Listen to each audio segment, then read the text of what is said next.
Chapter 1. Who are the Winnebagos? Almost every boy and every girl in America who has good red blood and a strong heart, and who loves fair play, has an interest in the Indians. They had been living in America for a long, long time before Columbus found them, and we would all like to know how long ago this was. Their skins were a reddish brown. They were not white people, although they still had many of the customs of the white people of long ago. The early Indians had not yet learned the use of metals. They had no steel knives, iron axes, or plows, nor any needles or pins like ours. Instead of all these things, they used stones of various kinds for all sorts of work. They had stone spearheads and arrow points, stone knives and hammers and axes and grinders, and even stone ornaments for their ears. Their needles and fish hooks they made of bone.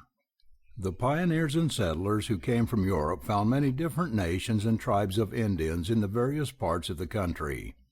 Each group of tribes that were much alike in language and customs was called by the whites one nation. In the central region of the United States was the Sioux Nation, and one of the strongest tribes of the Sioux was the Winnebagos, as the accompanying map will show. The Winnebagos were first discovered by white men in 1634. Jean Nicolet had been sent by Governor Champlain to explore the region west of Quebec. Landing from Lake Michigan on the east shore of Green Bay, in what is now Wisconsin, Nicolet discovered first the Potawatomis, who probably had come there across the lake from Michigan. And farther south along the shores of Green Bay he found the Winnebagos. The Winnebagos were described by other traders and by missionaries during the next few years as a strong tribe of many people. One of their villages alone had over 5,000 men and women living in it. It is said that the Winnebagos used but little caution in their dealings with others, relying entirely upon their own strength and fearlessness for protection. They were very crafty or cunning, and were often at war with their neighbors, the Fox, the Illinois, and the Potawatomis. So powerful were they that they pushed farther and farther into Wisconsin, crowding out or overcoming their enemies, until the Winnebago villages extended along the Wisconsin River from Lake Winnebago to the Mississippi. Wherever the Winnebagos settled, they built mounds of earth, some only 2 or 3 feet high, and others as high as low trees and as wide as a large school building. The lower part of some of these mounds probably formed the basis of the larger houses or lodges, in which perhaps 20 families lived altogether. Some of the other mounds were shaped like animals, probably to show who the owner of the land might be. Thus, a bear-shaped mound was made by the Bear families, or clan, upon the land which they owned. A turtle mound would be made by the Turtle clan wherever its land might be, and so it was for all the other clans. Still other mounds seem to have been used to cover the bodies of the dead. They were the cemeteries of the Winnebagos. In these mounds are found the bones of men and women, and often some of their most valuable possessions, such as ornaments and dishes. If food or wooden articles were buried too, they soon decayed, so now we do not find such things. When central Wisconsin was settled, the government bargained with the Winnebagos for their land, for it was valuable for lumbering and for farming. The Indians were given land farther west, and today most of the Winnebagos are living in Nebraska. They have become farmers, cattle raisers, storekeepers. In fact, they do well anything that white people do. Some are physicians, while others are lawyers, ministers, or school teachers. Many of the boys and girls attend high school and college. A great many white people think of the Indians as cruel and deceitful. Even some of the histories used in schools, as well as stories and tales, lead us to think so. This is far from being wholly true, and is very unfair to the Indians. As a matter of fact, there is really far more cruelty and deceit among the white people of a large American city today than there ever was among the Indians before they learned to drink the white man's whiskey. The Indians in general were as honest as the whites. They were intelligent and eager to learn, and their loyalty to their friends has never been surpassed by any people. Massasoit and Pocahontas were only two out of the many Indians who were true friends to the early settlers. The stories which follow on these pages were gathered together to help us better understand how the Indians lived and what they thought. These stories are still told to boys and girls in Winnebago homes. And so, if they interest Indian boys and girls, they will, without doubt, interest white boys and girls too, for boys and girls of every land and every race are just about the same.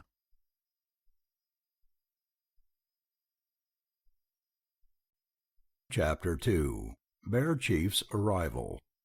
Nestling in the beautiful hills of northern Nebraska, about 5 miles from the Missouri River, were the government offices and warehouses for the Winnebago tribe, and the cottages of the Indian agent and his employees. A flour mill, a blacksmith shop, and carpenter and shoe shops were maintained there, and at first there was a sawmill as well. The flour mill, shops, and cottages were all built by the old-time carpentry methods and in large dimensions. Large, coarse timbers were mortised and pegged together. Iron nails were used only in the finishing work. The employees of the Indian agency included a miller, a farmer, a blacksmith, and a shoemaker, together with their assistants. A doctor and an interpreter were also maintained at the Indian trading post. The work of the post was carried on in a log house. Surrounding it were many other shops and dwellings, making quite a good-sized village. Here the Indians came to have their implements repaired, to do their trading, and to hear the news of the day, for most of them lived in the lonely ravines or hollows near the Missouri River. Such a place was Big Bear's Hollow, where Chief Big Bear and his band were camped. Honey Creek was another little stream flowing into the Missouri River. Honey Creek Hollow was also named because Old Nace, the tribal bee hunter, had found more bee trees in that particular hollow than in any other place around. Almost every Indian family lived in a lodge of the old-time oval shape made with a framework of slender poles stuck in the ground in a circle, their tops bent over the center and bound together with strong strings or cords made from fibers of basswood bark. This frame was strengthened by other poles placed around the sides horizontally, in as many rows as the builders saw fit to use. These poles were then covered with elm bark or mattings made of rushes which overlapped until the lodge was rainproof. At the top a place about 2 feet square was always left open for the smoke hole. Some of the lodges were made in oblong shape with 2 or more fireplaces within, and even now the Indians often speak of old-time lodges with as many as 10 fireplaces, for Indian families were large in those days. To this community, news came one day through the Indian agent that a branch of the Winnebagos which had remained in Wisconsin, the native land of the tribe, was being moved to this new home in Nebraska. The agent told the Indians the day on which their relatives were to arrive in Sioux City, Iowa, the nearest railroad point. Though it was 25 miles to the north, all the Indians who had teams and wagons were instructed to meet the newcomers and bring them back. When the news spread over the reservation, there was great excitement and expectation, for these Indians had been separated from one another for several years, and almost everyone in the tribe had near relatives among those who were coming. Finally the time came for the arrival of the Winnebagos from Wisconsin. On the morrow they were to be put off at the railway station, so all the Indians who had horses and wagons started out to meet the train. All the others came and camped around the agency. The next day was a long one, but finally it came to an end. As the sun crept down near the tops of the western hills, one of the braves who had been on the lookout on the higher hills to the north came tearing into the Indian camp at full speed. His spotted pony pulled up for the sudden stop, sat back on its haunches, and then stood still, panting. "They are coming on the north bottoms," the young Indian shouted. The news created the greatest excitement, and everyone rushed out of the camp. The young women took their pails and hurried to the springs in the ravine for fresh water, and from every lodge there soon came the savory odors of food being prepared for the newcomers. This was in accord with Indian etiquette. If a stranger comes in your midst, do not stand gazing at him in public places, but if you have aught to eat, invite him to your home and partake with him, for even a kernel of corn is not too little to divide with him. At last, just at sundown, the creaking wagons came slowly rolling into camp. Some were loaded with Indians, and others held camping outfits and cooking utensils or household goods. In many of the packs of the newcomers was much dried venison, which the Nebraskans greatly enjoyed, for they had had little venison since leaving their old home in Wisconsin, the land of the pine tree and the deer. For several moments all that could be heard was "ho, ho, ho," as the Indians shook hands with their relatives and friends. Indians do not kiss or embrace each other, and there is some doubt as to whether they even shook hands in the primitive days. It was not until the Big Dipper had nearly made its complete circuit around the North Star that the village grew quiet, for each family had to be told everything that had happened during all the years of their separation. The Indians had no sooner gone to bed, it seemed, before Standing Buffalo, the village herald, was up and about, singing the morning songs and telling the people to arise. The great Father, the Sun, who gives us light and life and growth upon Mother Earth, is even now coming over the eastern horizon. Then, as the Indians assembled before their lodges in the bright sunlight, the children were able to get a good view of all these strangers who spoke their own language. There was Black Hawk, who all these years had resisted the pleadings of the Great Father in Washington to remove his tribe to Nebraska, and who only a few days previously had been caught with his people at a public feast.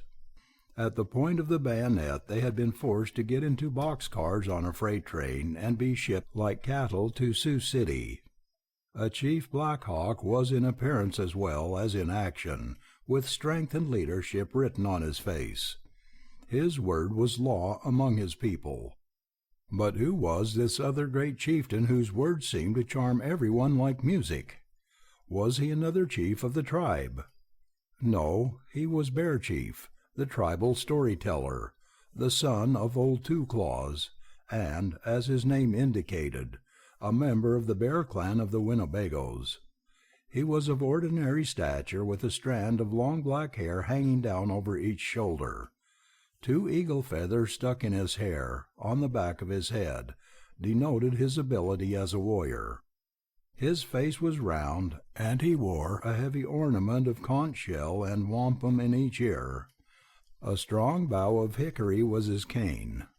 Thrown over his left shoulder was a quiver of arrows, all well feathered and tipped at the points with mud turtle claws, while on his right shoulder was slung a carefully folded Hudson Bay blanket.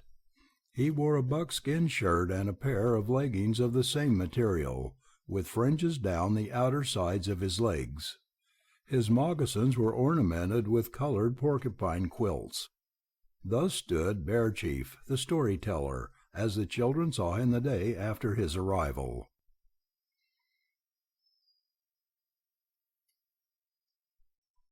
Chapter 3. The Contest and What Came of It. It was in the fall of the year that this removal, or migration, of the Wisconsin branch of the Winnebagoes took place, and it was 2 or 3 weeks before the newcomers had become accustomed to their new homes. Some had been taken in by relatives, while others, who had brought enough material to make lodges, now had their own homes. It was not long until all the children had heard about and had seen Bear Chief. But, childlike, they did not know how to approach him. One day, as they were returning home from a squirrel hunt in the woods, young Redbird, who was a leader among the Indian boys, said, "Let's all take one shot at that knot in the elm tree. The poorest shot shall ask his father to speak to Bear Chief about telling us stories." "Yes, let's do it," they all cried out together, for they were eager for the stories. "Redbird will have to shoot first," said Little Turtle, the smallest boy in the crowd, as they measured off a good distance for an arrow shot and formed in line. "All right," said Redbird. "I'm not afraid, and I believe I can hit it just as easily as I would a buffalo's heart."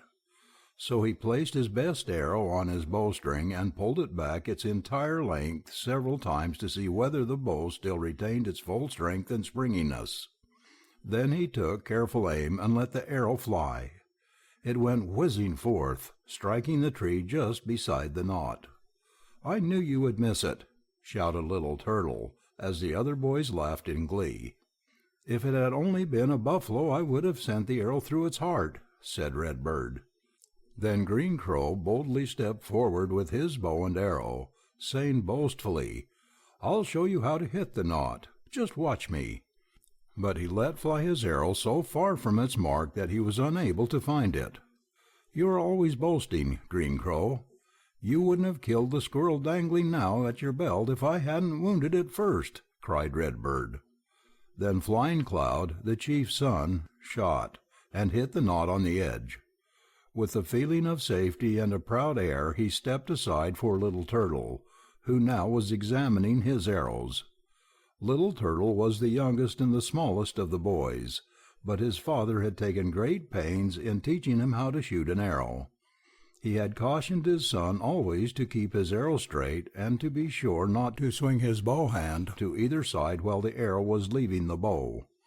So, because he had heeded all his training, he now placed a very straight arrow in his bow and without the least sign of excitement pulled back on the arrow. Snap went his bowstring.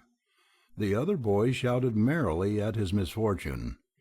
But Little Turtle immediately pulled the extra string into place with one jerk of his hand, and then, again placing the arrow, he aimed and let it fly. To the surprise of all the boys, the arrow went straight to the center of the knot. They did not say much, but Green Crow, upon whom had fallen the lot to ask his father to speak for Bear Chief's stories, said, "I know it was an accident." The boys, merrily talking of the day's hunt and the contest, went home, for it was growing late in the evening. Before they separated for their lodges after reaching the camp, Green Crow told his father of the day's hunt with his playmates, and he told him how, on the way home, they had had a contest and how he had lost not only the contest but his arrow as well. He explained to him the bargain by which the loser was to beg his father to ask Bear Chief to tell them the stories for which he was so noted. Old Crow did not answer him immediately, but for several moments sat silently smoking his long calumet. Finally he spoke. "Son," said he, "how many times have I cautioned you that to shoot straight you must first have a straight arrow and a steady bow hand? See to it that you observe these things hereafter. I will see Bear Chief in the morning, but it is a custom among our people that a young man or boy seeking stories must perform some act of veneration for the one from whom he seeks the story." With this wise counsel to his son, Old Crow, with his family, retired for the night. The next morning Old Crow had his squaw prepare an especially good breakfast. Stepping across to the lodge of Bear Chief, he respectfully asked him to come over and partake of the meal. Bear Chief came back with him, and, after they had eaten, Old Crow repeated to him the story of the contest of the day before, telling how his son had lost and how as a result it fell to his lot to beg for the stories. Bear Chief was by that time in a happy mood and gladly consented to tell the boys a story. "But," said he, "as it had been the custom of our people to teach the young mind to retain what it hears, I must ask the young braves to gather some nice, dry wood, and to bring in a good fire log for this evening, in order that we may be comfortable in the lodge and have light as well for the story." As soon as Bear Chief had departed, Green Crow lost no time in finding his companions, for they were anxiously awaiting him. He told them of Bear Chief's consent and of his request for firewood. How delighted they all were! Redbird said he would borrow his mother's pack-strap, which was made of buffalo hide, and Little Turtle was sure he could take his father's axe, which he always kept keen and sharp. Flying Cloud and Green Crow were to do the packing or carrying, while the others were to cut and tie the wood in bundles. Soon the boys were tramping down the ravine into the woods, talking merrily and wondering what the story of the evening would be. They worked with such energy that they soon had 2 good-sized bundles or packs of nice, dry wood, which Green Crow and Flying Cloud proceeded to carry to camp. The bundles were light at first, but seemed to get heavier and heavier, so that the boys had to lay them down several times and rest before reaching camp. There they threw down their packs, and, with perspiration running down their faces, returned for the next loads. Those seemed heavier than the first, but at last the boys carried them, too, into camp.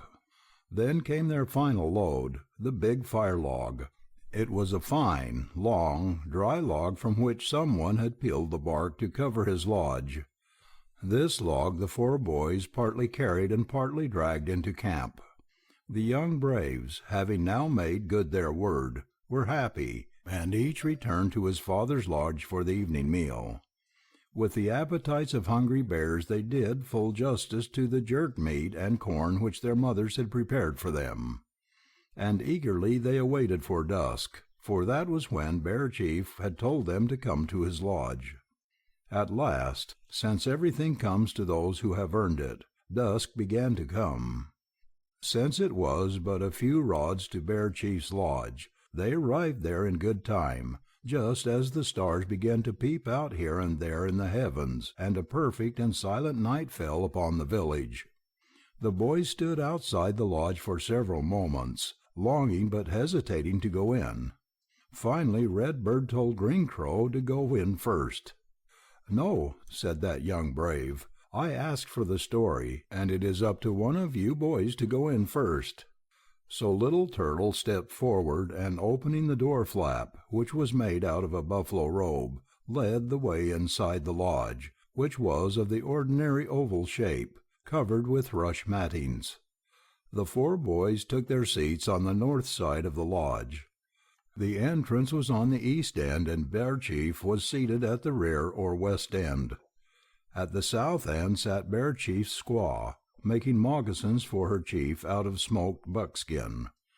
Behind Bear Chief, hanging from the lodge frame, were his bow and quiver of arrows. Around the edge of the lodge hung several bags made of basswood fiber and decorated in different colors and designs.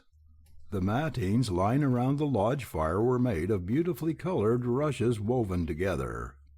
Bear Chief sat smoking his long pipe, the calumet. As the 4 boys entered, he calmly took the last few puffs. Then, knocking the ashes out against the poles around the hearth, he carefully placed the pipe in its case and hung it up in the frame of the lodge. "Ho, ho, my grandsons," said Bear Chief, for so does an old man call young boys. "To begin with, let us have a good fire." At once the boys rushed out. Flying Cloud and Little Turtle each brought in an armful of wood, while Redbird and Green Crow managed to drag in the big log and to place one end of it in the fire in the center of the lodge. Flying Cloud and Little Turtle then proceeded to place the smaller sticks around the end of the log. Soon the fire began to burn brightly, and the boys took their seats again.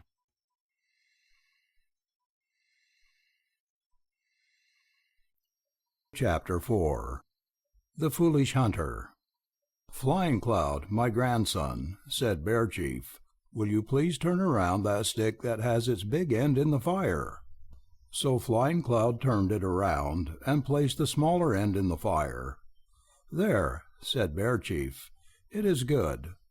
The old people say that if you burn your fire sticks with the big or lower end first, there will come a long, cold winter. Therefore, Indians are always careful about the way they place their fire sticks in the fire. And in everything else they are careful. There is always a natural way and an unnatural way, a good way and a poor way of doing things. To do things in an unnatural way only means that you prolong your labor and waste time." Here Redbird looked at Green Crow as much as to say, "You did that. Now, grandsons, You have exerted yourselves well for a story, and because it was on your return from the hunting trip that it occurred to you to ask for a story, I shall tell you a hunting story this evening." The fire was now crackling and burning nicely, sending forth a blaze which filled the lodge with a beautiful glow of light, and made the shadows play along the wall. Long ago our people, the Winnebagoes, lived in Wisconsin. This word means the country of the pines. It was the custom of the old people to encourage the young people to fast, for they knew that the Great Spirit created the different forces which our people know as spirits. And he also created the different animals, the birds of the air, and the fishes of the lakes and streams, each one with its own habits and its own means of protection. So it was to learn of these things and to obtain knowledge of the mysteries of the Great Spirit and his creation that the people encouraged fasting. They told their children to go up into the cliffs or hills away from human habitations, and there to fix their thoughts upon the things they longed to learn about, and to pray and receive inspiration from the Great Spirit and his creation. A certain young Indian who wished to become a great hunter heeded thus the counsel of his parents. He fasted and learned the ways of the forests and the habits of the animals of the woods and of the birds of the air. This young man seemed to have power to go out and kill almost any animal or fowl that he wished, and he was known and respected among his tribe for his skill in hunting. At this time the tribe was living along the shores of the Fox River in the country of the pines. One day in the spring, as the ice in the rivers began to break up, this young man became restless, for he was eager to eat duck's flesh. As the days passed, he hungered more and more, and mentioned his desire many times to his companions. So anxious and impatient was he that one day he said, "I am so hungry for duck's meat that as soon as the ducks come north, I'm going to slaughter many, and first I'm going to render out the fat and bathe in that. Then afterward I shall slaughter a great many more and have a great feast on them." He could think of nothing else as time went on, until at last there came a day when spring seemed to be in the sunshine and the wind. The weather was fine, and the first geese and ducks migrated northward appeared in the southern sky. Each day brought more and more of them. At last, one day, the very heavens seemed to be black with them, and it was then that the young man slung his quiver of arrows over his back and selected his best bow. Thus armed, he started out for his favorite hunting place on the banks of the Fox River, where he had gone many times before, and killed all the ducks he wanted. There he seated himself, certain it would not be long before he would start home with a load of ducks, to carry out his desire to bathe in their fat, and to top off with a feast on their meat. He waited patiently, but all the ducks seemed to know his intention, for none of them would fly within shooting distance of him. Thus he spent the day. In the evening he went home without a duck, but he consoled himself with the belief that this was just an unusual occurrence. He was not worried as to whether or not he could kill the ducks if they came near enough to him, for the young man was a sure shot with the arrow. The next morning he rose just at daybreak and was off again to the water's edge. Here he sat waiting and waiting all day, but he waited in vain, just as on the day before, and went home somewhat discouraged, although still hopeful for the morrow. Again the third day he went, and with the same result. Now among the Winnebago tribe of Indians, and among many other tribes, the number 4 is considered a magic or sacred number. It is thought that the same things happen only 4 times, that the 4th time is the last time, and after that it is useless to try again. So the young man went a 4th day to his favorite place on the river bank, but again he sat waiting in vain all through the long hours. Finally, as the sun began to sink in the west, he called to mind the inspiration he had received in fasting, and his past ability as hunter and marksman. Now, all Indians who fast have individual chants or songs, calling forth all the powers of their being, and this young man had his. With uplifted face he stood and sang his song, which meant, "It is I, it is I, it is I, it is I." Even while he sang he thought he heard a sound in the distance, and he listened eagerly. Far down the river came a flock of ducks flying in V formation, as we often see them in the spring when they migrate to the northern lakes. And it was the very leading duck he heard singing the very same song that he sang. "It is I, it is I. The blue sky in the heavens my body is. It is I." The flock came nearer and nearer until it was almost over his head. He placed an arrow in his bow and, with the leading duck almost touching the tip of his arrow, let it fly. But the arrow shot out into the space, and the flock of ducks flew on and disappeared in the distance. The young man went home in very low spirits, and that night he lay in his deerskin, wide awake and restless, watching the moonlight and the shadows flicker across his tepee, and listening to the sighing of the wind among the leafless trees. Soon he heard someone come softly to the side of his lodge and whisper his name, saying, "I am after you. Come with me." A spirit then directed his soul to leave his body, still sleeping in the tepee, and to come away to the upper regions, to the lodge of the bird spirits. There, in his dream, the leading spirit counseled him, saying, "Young man, you have not spoken as you should of holy things. You have said things that you should not have said. Our bodies are all like the sky above you, so how could you kill us if we were not willing you should? The Great Spirit made us for food, and as such we have blessed your people. But we are not mere playthings. So henceforth be careful how you talk and keep in mind all that we have told you." With this, the soul of the young man was taken down again to his own home and back into the physical state, into his earthly body. The next morning the young man went out early, and it was almost no time at all before he had shot all the ducks he wanted for food for himself and for his neighbors. But he did not take the promised bath in the fat of the ducks. "Now then, grandsons," said Bear Chief, "nearly all Indians observe these rules.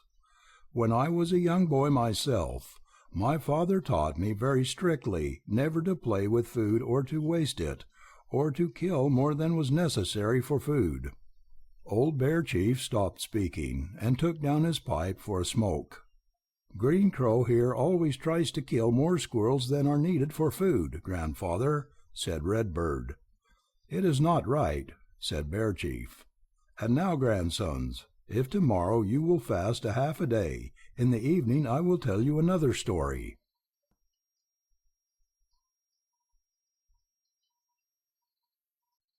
Chapter 5. The Story of the Red Bird. The boys were up early the next morning. Each one told his parents about the promised story and about the fast they must keep first. As they met at Flying Cloud's lodge, each boy had his bow and arrows, and had blackened his face as a symbol of humbleness before the Great Spirit. It is said by the old Indians that he who refrains not from the use of charcoal will receive blessings. Thus the boys started for the woods to shoot and to while away the morning until noon, when they were to break their fast. They went eastward down a little stream until they came to a big elm tree under which they stopped to play. Red Bird spied a squirrel up in the tree, and shot an arrow at it, but missed, and the arrow caught in the branches. Then what a jolly time they had trying to shoot the arrow down! By and by one of Green Crow's arrows was caught also. It was so near noon when they finally shot Red Bird's arrow down that they went home, leaving Green Crow's arrow still up in the tree. As soon as they reached home they were given food to eat, and oh, how good it tasted! Bear Chief was indeed right when he said that it was wrong to waste food. That evening 4 anxious boys started again for Bear Chief's lodge. They entered with expectant hearts and found Bear Chief sitting in his usual place. He greeted them with a smile and asked them if they had fasted. "Yes," answered the boys in unison. "Yes, and we have learned the lesson about not wasting food. Grandsons, I am going to tell you tonight about the orphan boy, but first we must have a better fire and a good seat."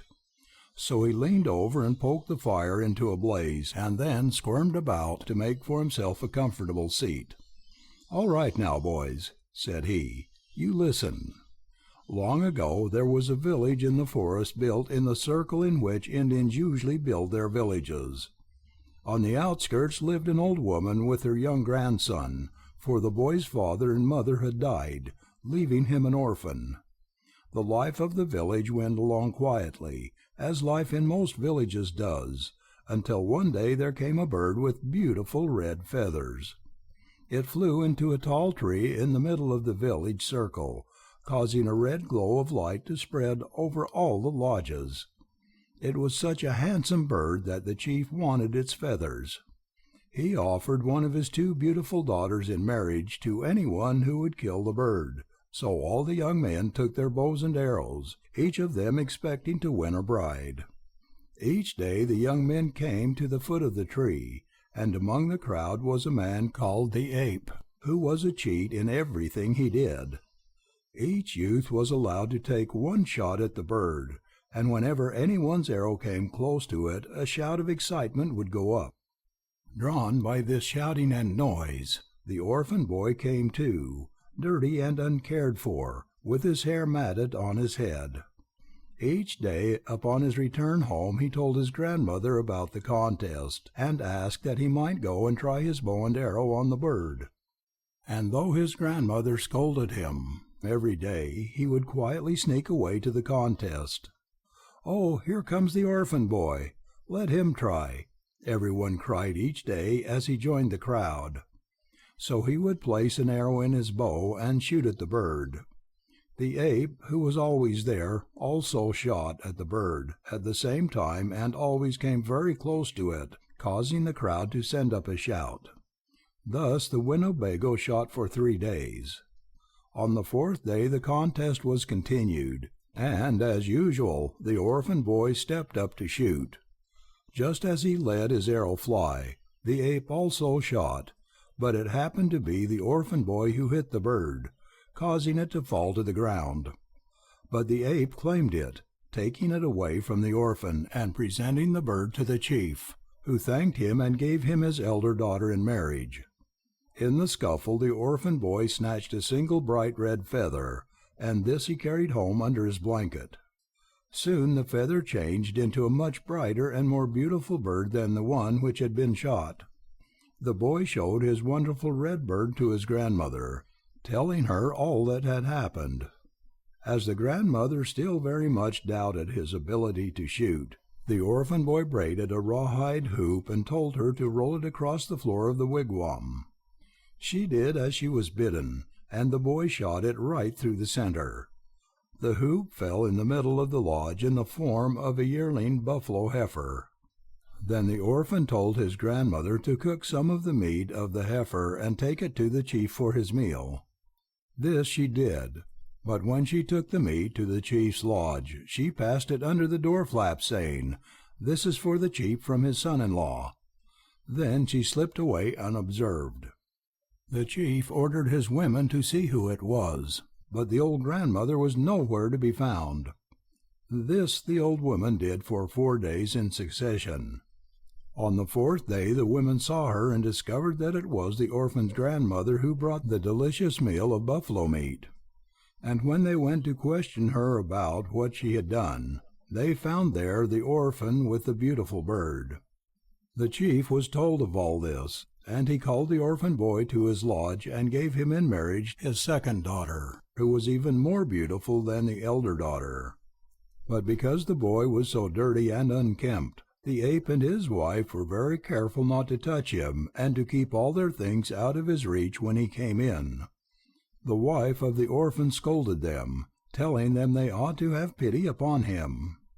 On the 4th day of their marriage his wife cried all day over his pitiable state.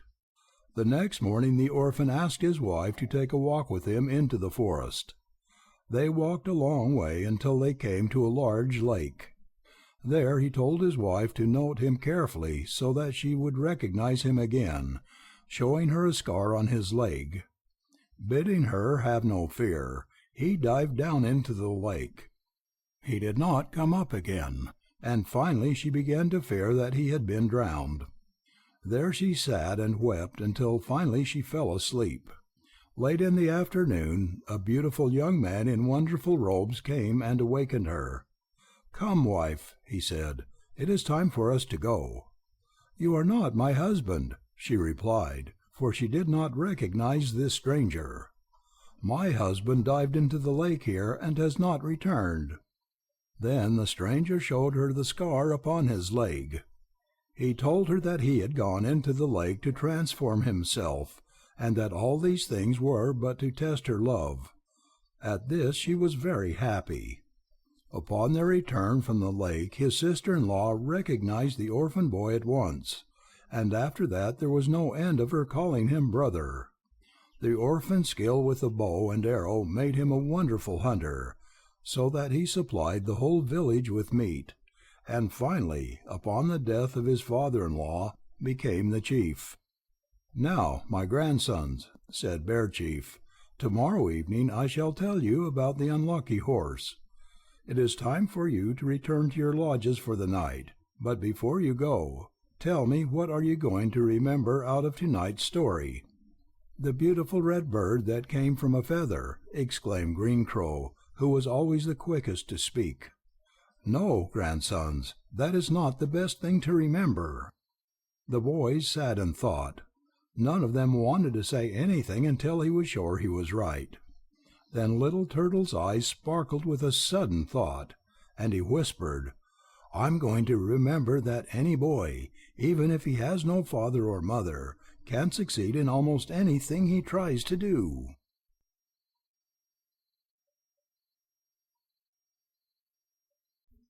Chapter 6. The Unlucky Horse. The next day the boys were so eager for the evening story that the day seemed very, very long.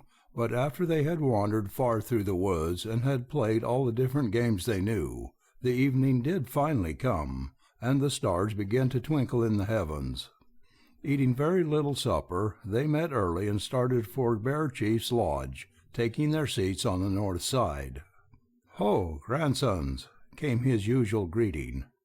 Slowly he finished his long pipe of kinnikinick, and after knocking the ashes out against the fire log, carefully placed the pipe in its case and hung it on the poles of the lodge. "Grandsons," said he, "did you notice the spotted horse at the last dance which Big Bear gave? It was running loose among the picketed ponies and seemed to belong to no one." "Oh, yes," cried the boys in unison. "And it is a fine horse, too. I wish I owned it," said Green Crow. "Well, that is the horse I mean, and you must let it alone," continued Bear Chief. "Not so many years ago the Omaha Indians went on a hunt with the Winnebagoes. Big Bear's son, whose name was Comes Traveling Over the Country, was one of the party from the Winnebagoes. This Indian was a great warrior and knew no fear. As you know, the buffalo hunters generally go out in the spring of the year when the new grass is long enough to make good grazing, so that they may have plenty of food for their horses. They take their fastest horses and go well armed, because they often meet Indians from unfriendly tribes with whom they must fight. So this hunting band of which I am speaking started west on the Platte River bottoms of Nebraska in the spring. In those days many herds of buffalo roamed there. The party went west as far as the village of the Pawnee Indians, who lived where Genoa, Nebraska now is. There they all visited for a time, and there it was that this spotted horse was presented to an Omaha Indian. The horse had previously been owned by a Pawnee warrior who had been killed on his back while fighting with the Sioux. It was because of the tragic death of its owner that the Pawnees presented the horse to the Omaha while he was on this buffalo hunt. One day, while the Omahas and Winnebagoes were chasing the great buffalo herd, they suddenly came upon a band of Sioux warriors, and immediately a fierce battle took place. The Omaha on his spotted horse happened to get too far to one side and was chased by a small party of Sioux. While fleeing from them, the horse stumbled, throwing its rider to the ground. He feigned death and was shot at by a Sioux Indian as he lay there. But the arrow went between his body and his arm. The Sioux, supposing him dead, leaped from their horses and scalped him alive, for he lay perfectly still. Ever after that this Indian was known as the Scalped Omaha. He lived for many years among his own people and among the Winnebagoes, for he had a Winnebago wife. "Wasn't he lucky?" chirped Green Crow. "He didn't have any more hair to take care of, but he must have been a funny-looking Indian." Yes, he was a queer-looking Indian. He looked a whole lot like a bald-headed white man. After the battle in which the Omaha lost his scalp, his spotted horse was presented to Comes Traveling Over the Country, Big Bear's son. Comes Traveling Over the Country sent the horse back home with his father, who returned with the regular hunting party in the fall of the year. But Comes Traveling Over the Country went on farther west with a hunting band of Pawnees who were going for more buffalo, for, as I have already said, he was a great warrior and loved adventure. And from that day to this no one has ever seen him. Some say that the war party was overtaken by an epidemic and that he died of the sickness. Others say that he was captured by the Sioux and taken west as a captive, but no one knows what really became of him. He was the last owner of the beautiful spotted horse that you saw at the dance. "I don't want anything to do with that unlucky horse," thought each one of the boys to himself.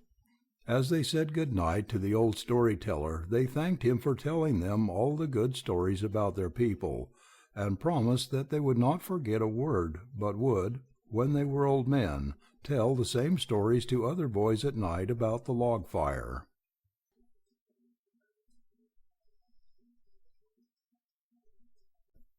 Chapter 7. The 10 Brothers and the Strange Sister. "Well, sons, what story shall I tell you tonight?" asked Chief Bear, as the boys stole softly into his lodge the next evening. The night was cold and windy, but within the lodge it was cheery and warm. The fire log burned brightly. Its sparks snapped like popping corn, and its smoke curled up into the shadows, then out through the smoke hole above, where it seemed to float between the stars, away, away overhead. "Tell us something about the animals of the woods and of the prairies," answered Little Turtle. "Tell us where they all came from, and whether they, too, ever think about things as we do. Are the buffalo and deer just animals, or are they really like us inside?" "Well, I cannot tell you all about that, but if you will listen to the story my grandfather told me when I was a young man, then perhaps you can answer some of your questions yourself. Anyhow, I'll tell you about the quail and some of the other animals and birds. Once there was a long 10-fireplace lodge in which lived 10 brothers, each one having a separate fireplace for himself. When they went out to hunt, it was the custom of the brothers to go all together along a single trail to a place some distance from the lodge. Here they would stop, seating themselves in a circle. They would smoke together, and then all would depart in different directions in search of game. In the evening they would return to this same place and come home over the single trail. The eldest brother would always bring a buffalo, then would follow the next younger brother with a moose, and the third with a bear. The fourth brother would bring back a black-tailed deer, and so on down to the youngest brother, who would always bring a quail. Thus they lived, each day going on the chase. One day, as the eldest brother returned in the evening with his usual pack of buffalo, he discovered a woman sitting outside the lodge, so he rushed the last few steps home and greeted her. "Oh, sister, I'm so glad you have come," said he, and after inviting her into the lodge, he hurried about and cooked the tongue of the buffalo that he had just brought. When it was ready he placed it before her, but said, "Sister, it would seem as if I meant to discourage your eating. But, little sister, please do not eat too much, for my brothers are yet to come." So, after taking only a few bites from the tongue, she put it aside. And sure enough, she had no more than stopped eating when the second brother came.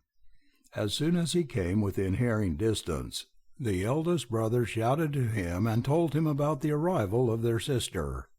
The second brother rushed home, and after greeting her, he also quickly cooked for her the tongue of the moose that he had brought. Thus it went on with each brother. As he came home, each brother cooked for her the tongue of the animal that he had brought, until at last there was only the 10th, or youngest brother left. Finally, late in the evening, he came home, and the eldest brother told him also of the arrival of their sister, and of how each brother had cooked something for her. But the 10th brother did not make any reply or even cook for his sister. Instead, to the surprise of the others, he ignored her altogether. Thus things went on until one day the 9th brother asked the youngest why he ignored their sister. The youngest brother replied, "Our eldest brother has counseled us from the time we were little, and he has told us all the things that he knew, but not until the arrival of this woman did I know that I had a sister. She may not be what she seems. Maybe she's not really our sister."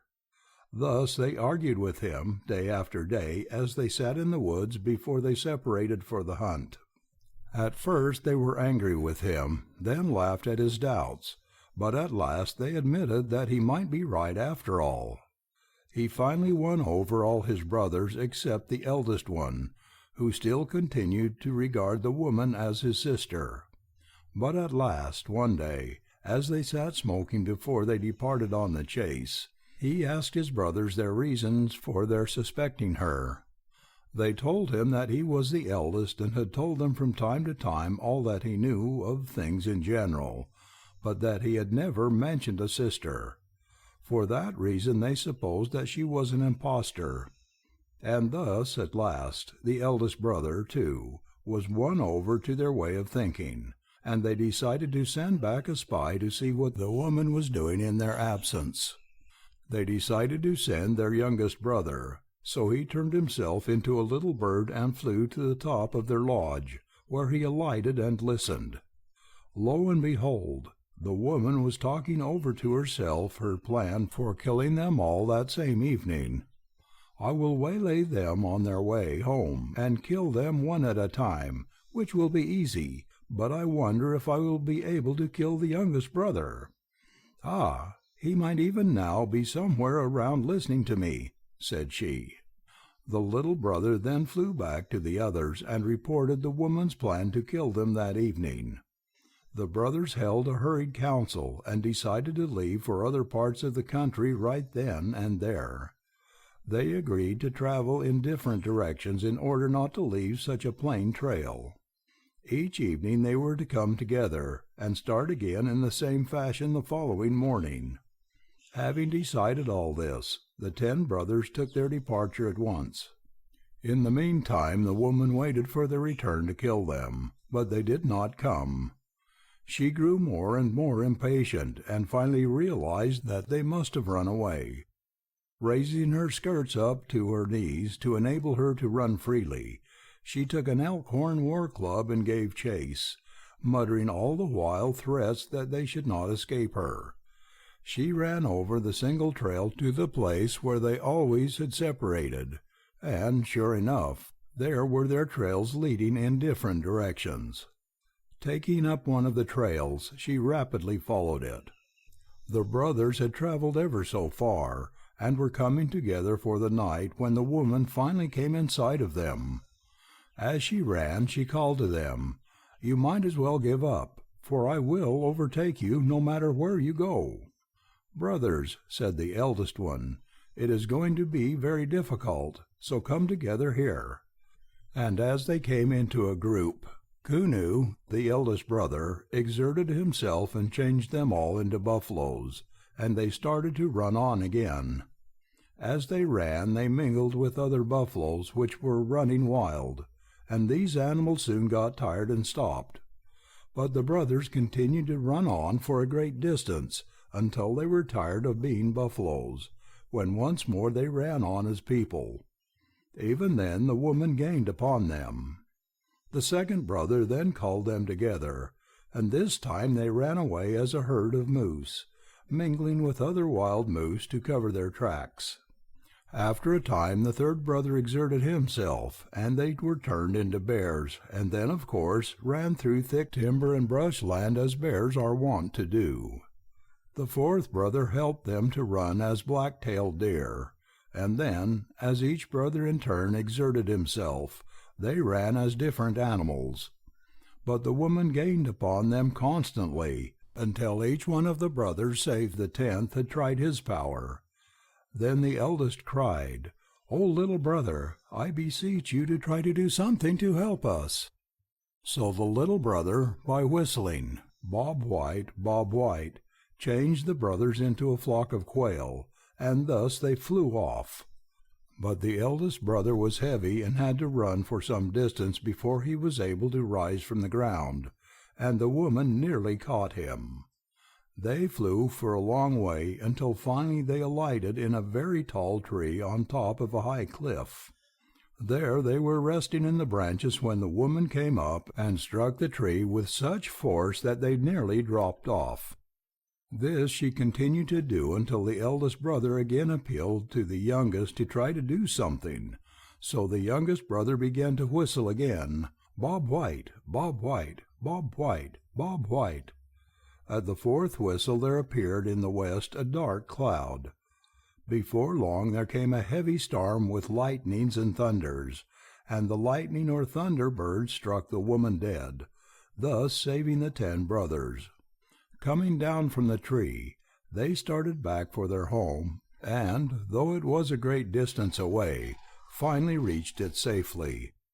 There they held a council, and the eldest brother said, "Well, brothers, we came here on earth to enjoy its food, and we have had our fill, so far as meat is concerned, but as yet we have tasted little of the vegetation, so let us henceforth go out as beings which eat such things." And they started forth in the form of different animals. The eldest brother was a buffalo, the second was a moose, the third was a bear, the fourth was a black-tailed deer, each brother taking the form of one of the animals they had been when they fled. The youngest brother went forth as a quail, and even to this day the Indians say that it is a sure sign of rain when a quail whistles. And the fact that the eldest brother was not able to rise quickly from the ground, but ran so far before flying, is the reason given for quails sometimes running so far before they begin to fly.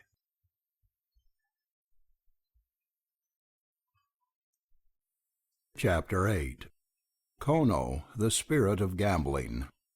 "Now, grandsons," said Bear Chief, as the boys came again for their evening story, "I have decided to tell you tonight about Kono, who was an evil spirit. There are many kinds of evil spirits, and you will come to know them as you grow older.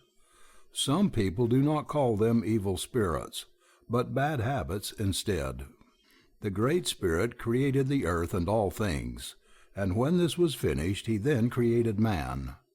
But this man he found to be imperfect and not made as he should be, so he cast him aside to the north as imperfect or unfinished. The Great Spirit then made man as he is today, and found him satisfactory.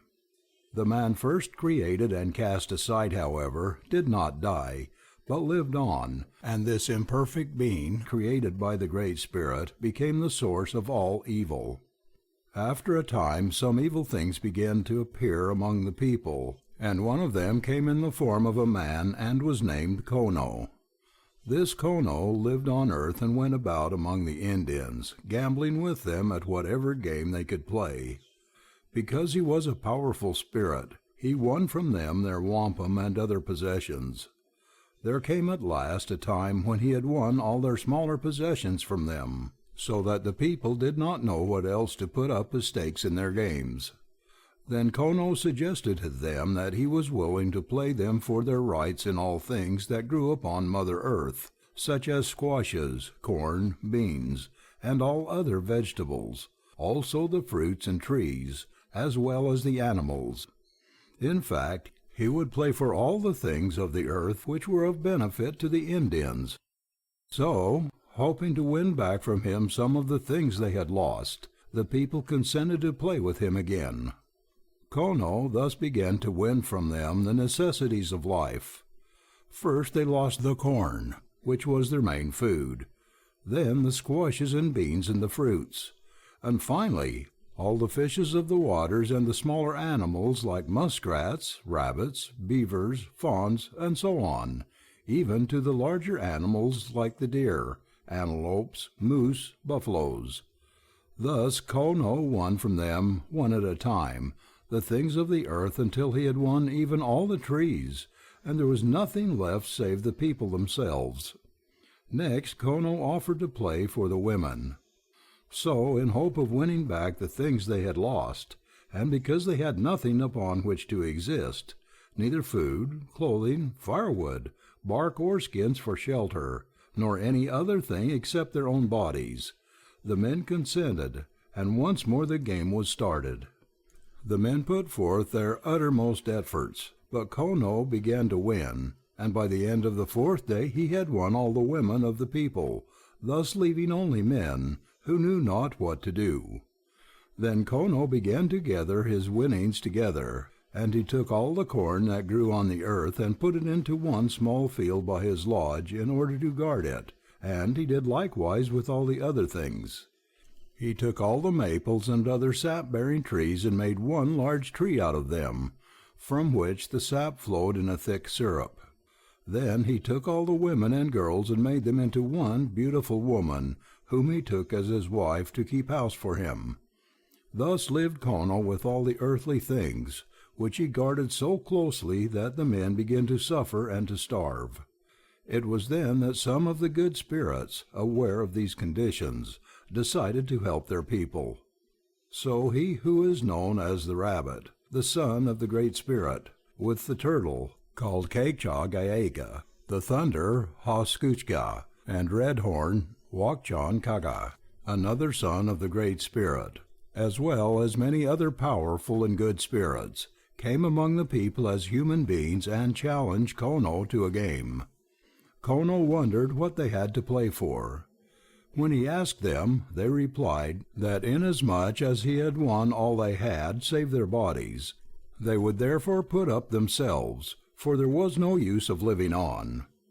And they said that, should he win, they would become his slaves. At this Kono was much delighted. They therefore set a day for the game. When the day for the game arrived, the rabbit and his allies, with all the people, were there on one side, and Kono and his allies, the evil spirits, or bad habits, were arrayed on the other side.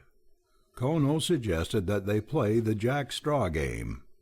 This is the game you know, my grandsons, where we drop down a handful of sticks and then force a pointed stick down through the middle of the pile to divide out an odd or even number.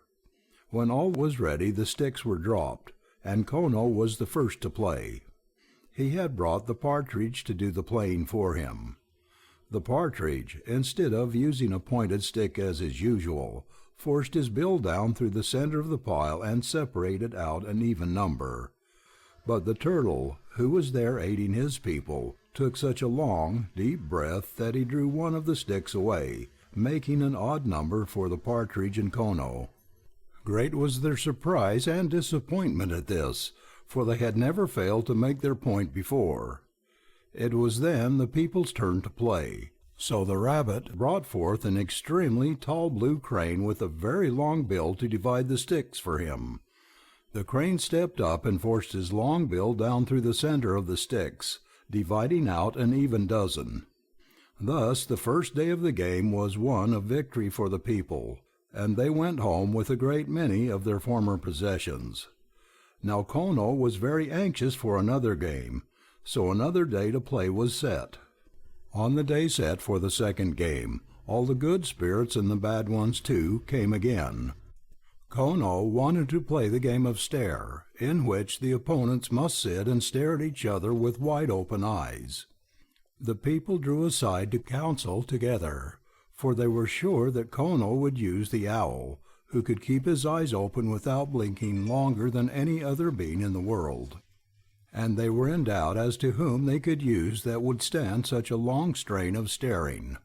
Finally the Thunder, Hashuchka, who was there to help, said that if anyone could stand it for half a day or until noon, then he could exert himself to overcome their opponent. Then Wakanchaga spoke up and said he could stand it until the middle of the day. The Thunder being told Wachankaga to stir in his seat as soon as he grew tired after the middle of the day. This would be a signal for help. Thus prepared, they arrayed the combatants in the game. As had been expected, Kono brought forth the owl as his gamester. The opponents sat staring at each other all the forepart of the day without ever closing their eyes or winking even the least little bit, until a little after noon, when Wakanchaga shifted around in his seat. Kono's followers, taking this as a sign of weakness, sent up a shout of joy. It was then that the Thunder Being exerted his power, and by shooting a raindrop into the owl's eye made him wink. All the people sent up a great shout of joy, for they had won the day. Kono disputed the fairness of this act on the part of the Thunder Being, but the turtle, who was very talkative, finally convinced him that Wakanchaga really had won. Again the happy people went home, this time bearing a great many more of their former possessions. And then, as was to be expected, Kono challenged them to another game on the morrow. Upon arriving at their home, the rabbit and his friends planned the morrow's game, finally deciding to play it in the lodge of the Forked Man, which stood within a large hill. This Forked Man, who was clever and powerful, was so named because he had two bodies on one pair of legs. These bodies were complete, each with a pair of arms and a head. The rabbit and his friends told the Forked Man to stay away from home so that they might go into his lodge to play. They also instructed him to come home late in the afternoon and to pretend to be very angry at the players for entering his home. Now this was also planned because Kono was a very clever and powerful being, and his opponents wanted the game to be broken up before it was finished. The next day, according to their plans, Kono was asked to come and play the game at the lodge of the Forked Man. To this he agreed, and soon after his arrival the bets were all placed and the gambling began. Peg was the name of the game. They used a small four-sided peg numbered on each side and with pointed ends, so that when it was struck with a stick it would fly up. When it fell, the number on the side that was up counted points for the one that had struck the peg.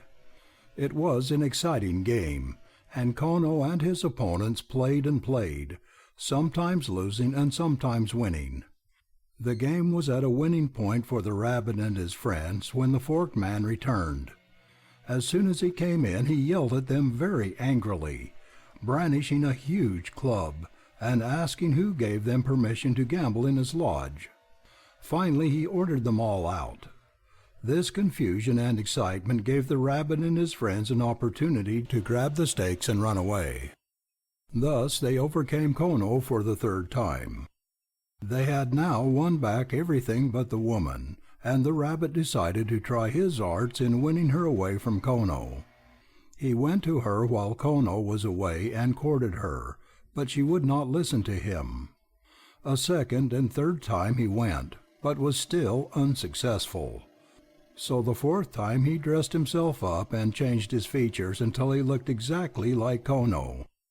Then he went and hid near the lodge. Soon Kono left, but not without first cautioning his wife against the wiles of the rabbit. Kono had no more than gone out of sight when the rabbit went into the lodge, but the woman thought it was her husband. Imitating the voice of Kono, the rabbit said, "In afterthought I decided to come back and get you, for this rabbit is really very clever, and he might deceive you some way. So you had better come with me." The woman, thinking it was Kono, got ready and followed him away. This was how the wily rabbit and his allies won back the woman from Kono. Everything else, as you know, had already been won back and distributed among the people. "Wasn't there any trouble when the things were distributed, Bear Chief?" asked Little Turtle. "Did everyone get just what he had had before?" "Well now, there was some trouble, I remember, for it was then that the elk lost his front teeth. You know he has none now in his upper jaw. He was greedy and wanted some things different from what they had been before. Among other foolish ideas, he thought he would like to eat the flesh of man. So the rabbit went out and gathered some very sour berries, the juice of which he offered to the elk, saying, 'If you wish to make the flesh of human beings your food through life, here is some of their blood. Try it.' When the elk drank the juice, it knocked out all of his front teeth. So he decided not to eat human flesh, as even the blood was too strong. Those teeth have never grown back in. And the bear had consented to give his flesh for human food, but he wanted no daylight, but night all the time.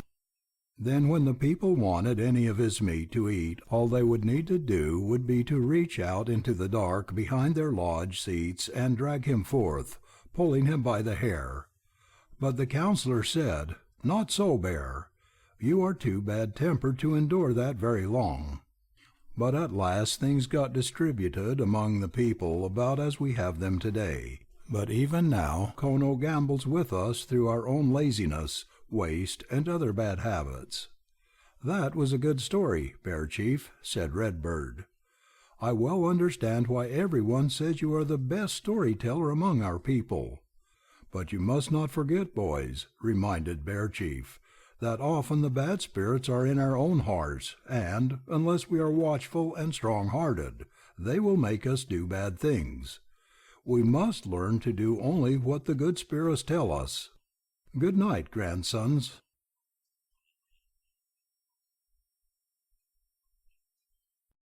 Chapter 9. The Moons. "Bear Chief, please tell us another story," begged Green Crow. "You see, we have brought a great pile of wood for the fire tonight, and today while we were hunting along the creek we gathered willow bark for you to dry and make into kinnikinnick to smoke during the long days of winter. Will you tell us how the months were made?" "Well, well, my grandsons," the old man answered, as he looked into the eager faces of Green Crow, Little Turtle, Redbird, and Flying Cloud. "I thought every boy knew all about that." "We think we do know," piped up Little Turtle, "but we want to hear your story, and then we will be sure we are right. We'll be quiet while you tell us." "Ho, ho, ho! It certainly looks as though I could not get out of it this time. This is the way my grandfather told me the story. A long, long time ago the good spirits and the bad ones divided things among themselves, but sometimes they did not agree, for the evil spirits wanted too much. They were selfish. One day they all held a council to decide how long the season should be. The wild turkey strutted out before all the others, spreading his tail feathers. He said that the year should have as many moons in it as there were spots on his tail feathers. But the counselor said that would be much too long. Then the partridge strutted out and had the turkey, and wanted as many moons or months as there were spots in his tail.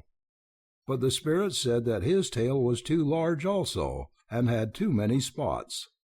Then the little chipmunk ran out into a sunny spot among them.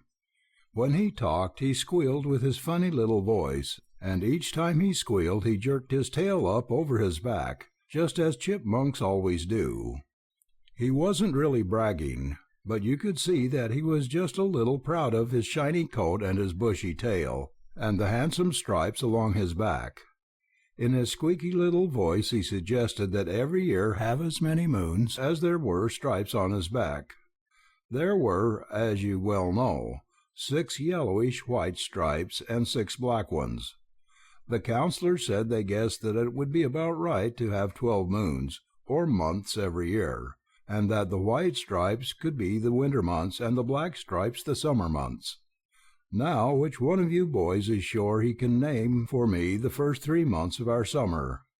"I can," sang out Little Turtle, as he began to count on his fingers.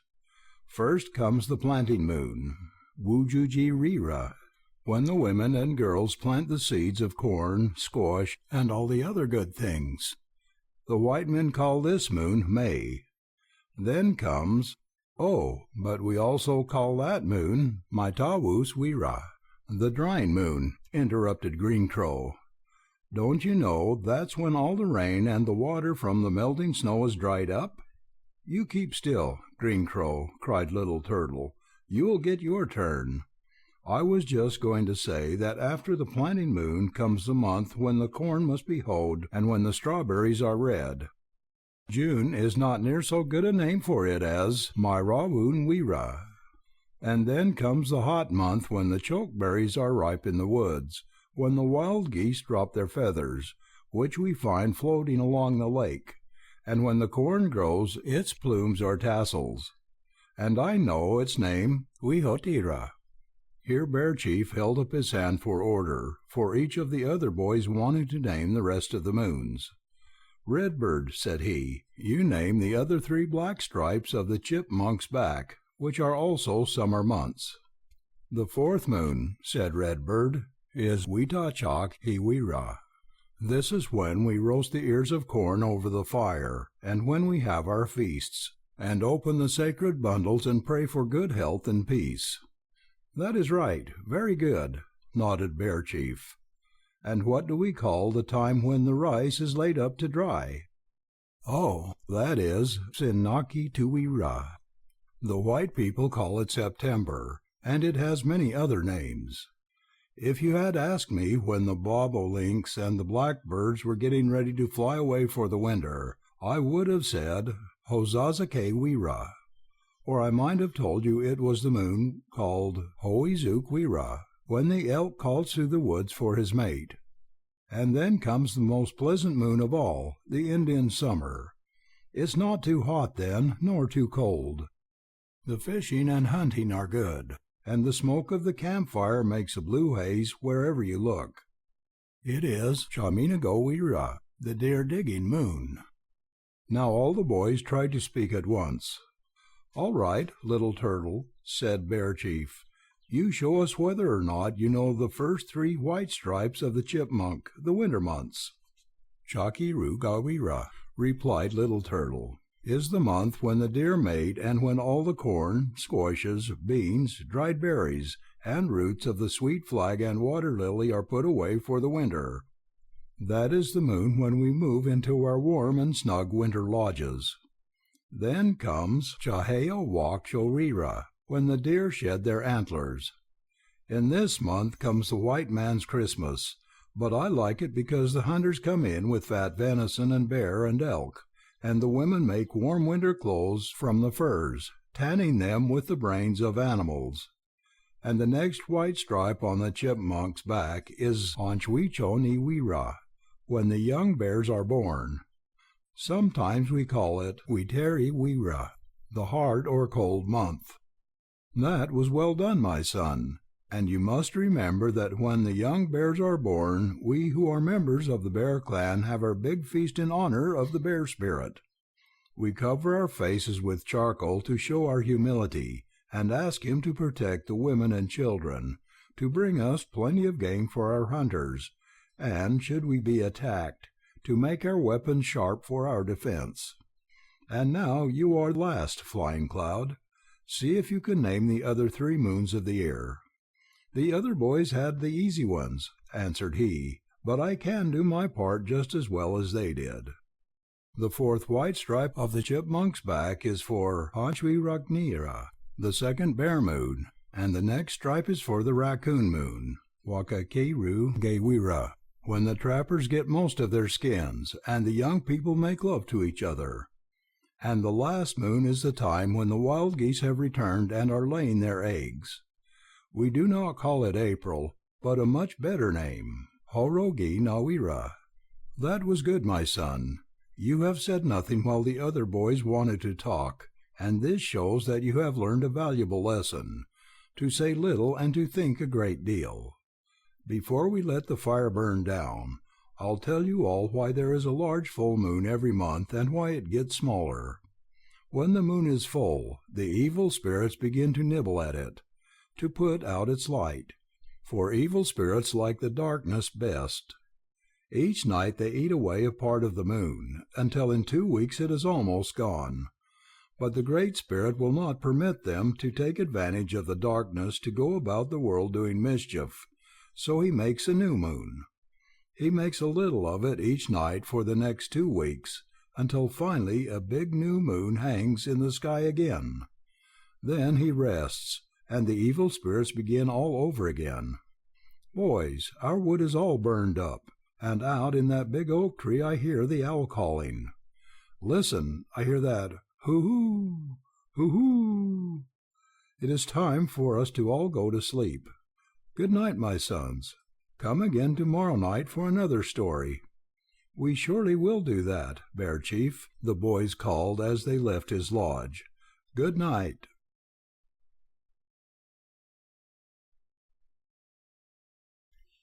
Chapter 10. The Origin of Corn.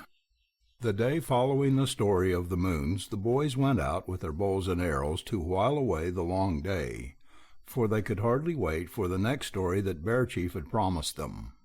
They went down to the ravine to see if Green Crow's arrow was still caught in the big elm tree. If the arrow was still there, they would try to shoot it down. They chatted merrily as they went along, and soon reached the place. Sure enough, the arrow was still there, lodged up in the branches of the big tree. Then the boys began to shoot at the arrow in an effort to dislodge it. It was such great fun that the boys lost all sense of time, and it was nearly noon when Little Turtle finally hit the arrow and brought it to the ground. But he had shot with such force that he had cracked the point of the arrow and thus made it useless for further shooting. I just know that Little Turtle broke my arrow on purpose, because it was such a good one, and so well feathered that when he wanted to trade one of his poor arrows for it, I refused him, complained Green Crow. But Little Turtle replied that if Green Crow's arrow was such a good one, he himself ought to have shot it down long before. By this time the boys' stomachs were beginning to call for food, so they idled along toward camp, playing that familiar old game of Indian boys of seeing how many shots it took to shoot their way back.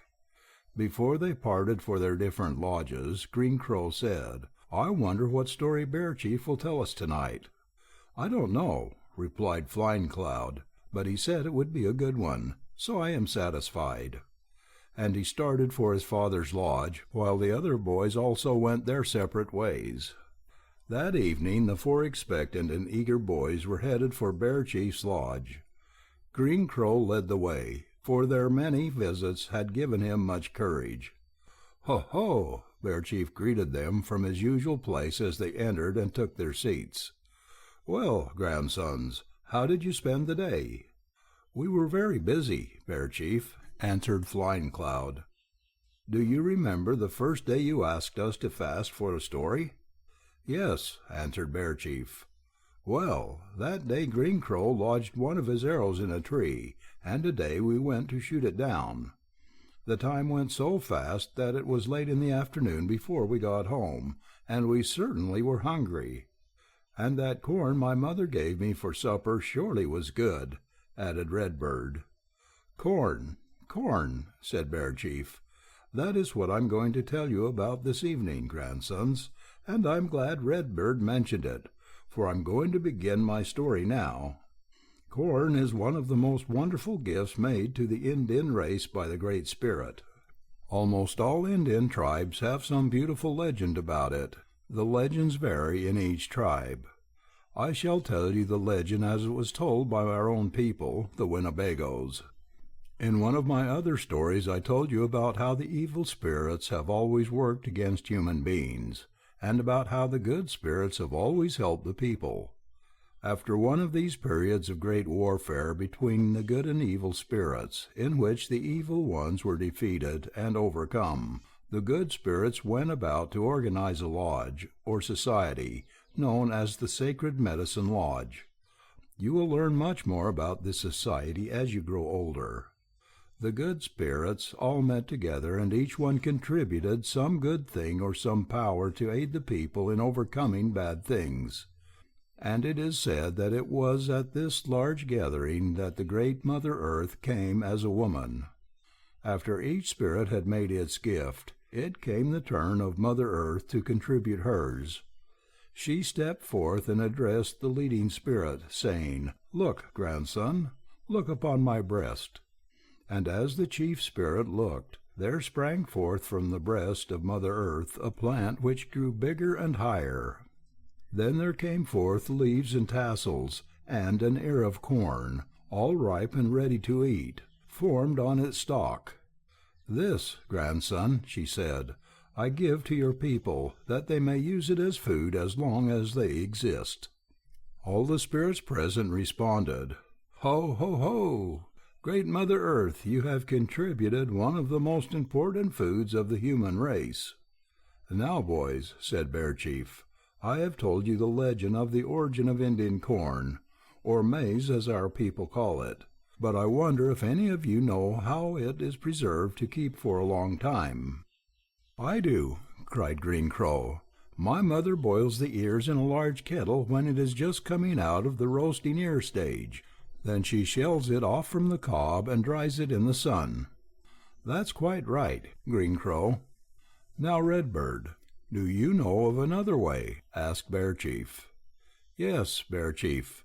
My mother boils the hardened kernels of the corn in hardwood ashes until the little skins or hulls come off. Then she cleans it and boils it over into a nice hominy." "You too are right, Redbird. Now let us hear from Little Turtle." "Well, I saw my mother once roast the corn and then dry it and put it away," said Little Turtle. "Now, Flying Cloud, let's hear from you." "Well, last roasting ear time my father dug a deep pit in the earth about up to his shoulders and about as wide as twice the length of my little bow. Then we all went out and gathered many stones and much wood. And then we gathered a lot of corn and piled it by the pit. What fun we had husking the corn! My father braided a long whip for me out of the green husks. When all the corn was husked and ready, my father built a terribly hot fire in the pit, and threw in the stones on top of the fire. When the stones were red hot, he picked out all the stubs of the wood which had not burned up. Then he placed a layer of green husks over the hot stones, and upon the husks he piled the corn and then another layer of husks. Through the layers of husks he made holes all along the edge of the pit in line with the 4 directions of the compass, north, east, west, and south, with another hole in the center. Then he made us sit down while he poured water into the holes, for he said it was the custom to do so. Oh, what a great, roaring sound the steam made when it blew off through the holes! And my father said, 'Ho, our champion has come,' just as is always said at that time. After the water had been poured in, my father hurriedly covered the whole pit with dirt. It was customary, he told us, to open the pit before sunrise the next morning. So we did this, and oh, how delicious the corn was! I just could not get enough of it. But we had to shell it off from the cobs with clam shells and spread it out on rush mattings to dry in the sun. Grandson, you have just related in full one of the oldest methods of drying corn. It was done in this way long before we were able to get the white man's kettles to use. Now, boys, it is growing late, and we must all get to bed. I must urge you again to dwell upon these stories in your minds, so that you may remember them a long, long time." "Don't worry, Bear Chief, we'll surely do that," put in Little Turtle. "Good for you, Little Turtle. I am sure you will be a great man some day. Good night."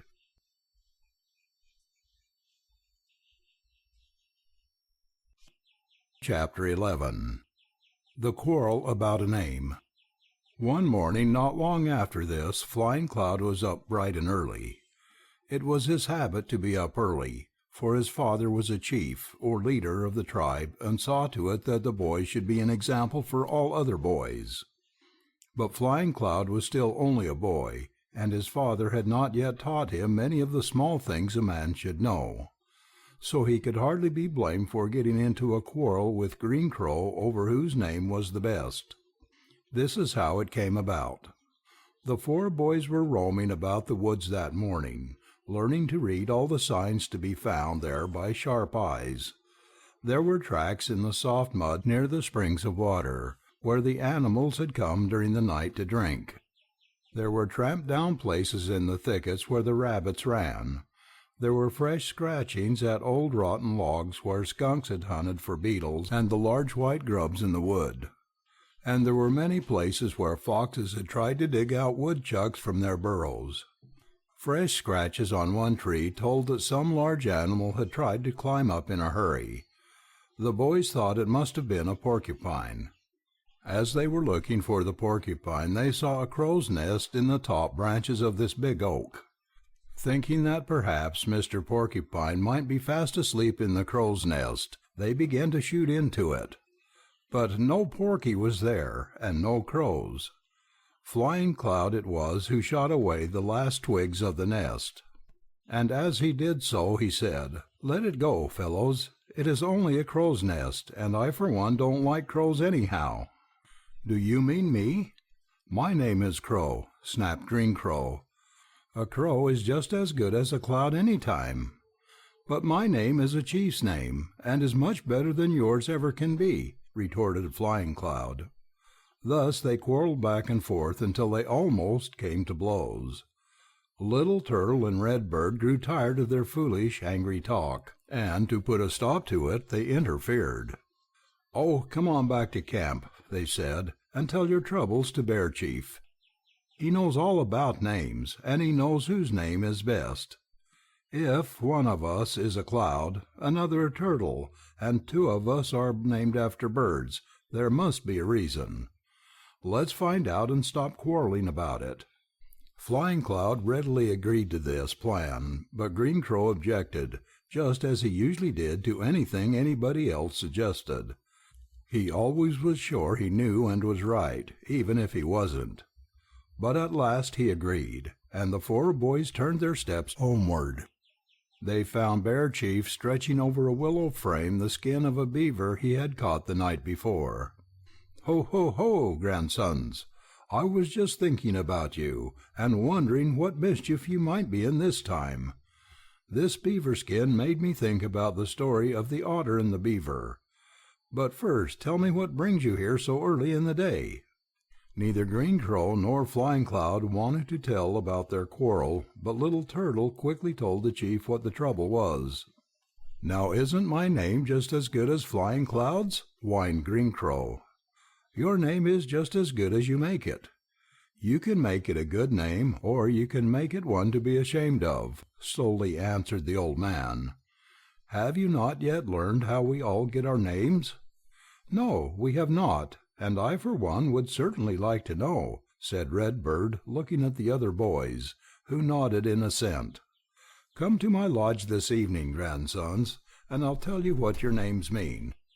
But it is a sacred story, and we must have plenty of wood to make enough smoke. The good spirits, who will also be listening, will feel honored by the smoke. And you boys must end your quarreling, for many a worthy matter has been ruined by a quarrel between friends." The boys felt better by this time, for they had told their troubles to some one else. And as they left, they all wanted to rub their hands on the beaver skin and admire it, and they wondered what Bear Chief planned to use it for. Soon they had stacked up a large pile of wood, enough to make smoke for many, many spirits, or maybe to last Bear Chief over several evenings. And they noticed that as soon as Green Crow had something else to do and to think about, he forgot to be sulky. It was still only dusk when the boys made their way to Bear Chief's lodge. Clouds of gnats danced before their faces. Overhead a night hawk circled in search of his supper, and off in the woods a screech owl cried out in his loneliness. In the dried leaves near at hand faint rustlings told that the smaller prowlers were stirring. But in his lodge the old storyteller had a bright fire blazing, and awaited them at the far side of his hearth. "Grandsons," said he, "I am glad to see you happier than you were this morning. This is as it should be. As for the story, I had planned to tell you about the otter and the beaver, but that can wait for another time. This evening you want to learn about your names. First, there are the birth names, which are the same in all families of the Winnebago tribe. The first male child or boy is always called Kunu, and since 4 is the sacred number with us, there are 4 names in this order: Kunu, Hinu, Haga, and Nangi. And the 4 names for the daughters are Hainu, Wiha, Axiaga, and Hinunke. If there should be more than 4 boys, the 5th one would be Nangi's little brother or little Nangi. The 6th would be the little brother of the 5th or little Nangi. And the 7th would be the little brother of the 6th, and the 8th would have still another little added to his name or something which means the same. And if there should be more than 4 sisters, they would all be little sisters of the 4th, named as the boys were. The 5th would thus be little Hainunke, the 6th would be little Hainunke, and the others would have more and more littles added to the Hainunke. The second system of naming is by the clans, or groups of families. The Great Spirit has seen fit to create many different peoples in different places, who like different things and speak different languages. So it is with us. He has given to some of us a love for the woods, to others a love for the lakes and waters. We think the most about the things we know the best, and we express our thoughts with the aid of those things we have known from childhood.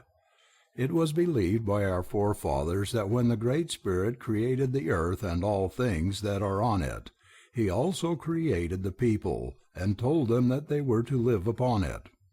And as it was very necessary to distinguish between one another, we were to choose some animal or bird or creature of the waters for which to name ourselves. So each of us is named, you see, after some color or habit of our clan namesake.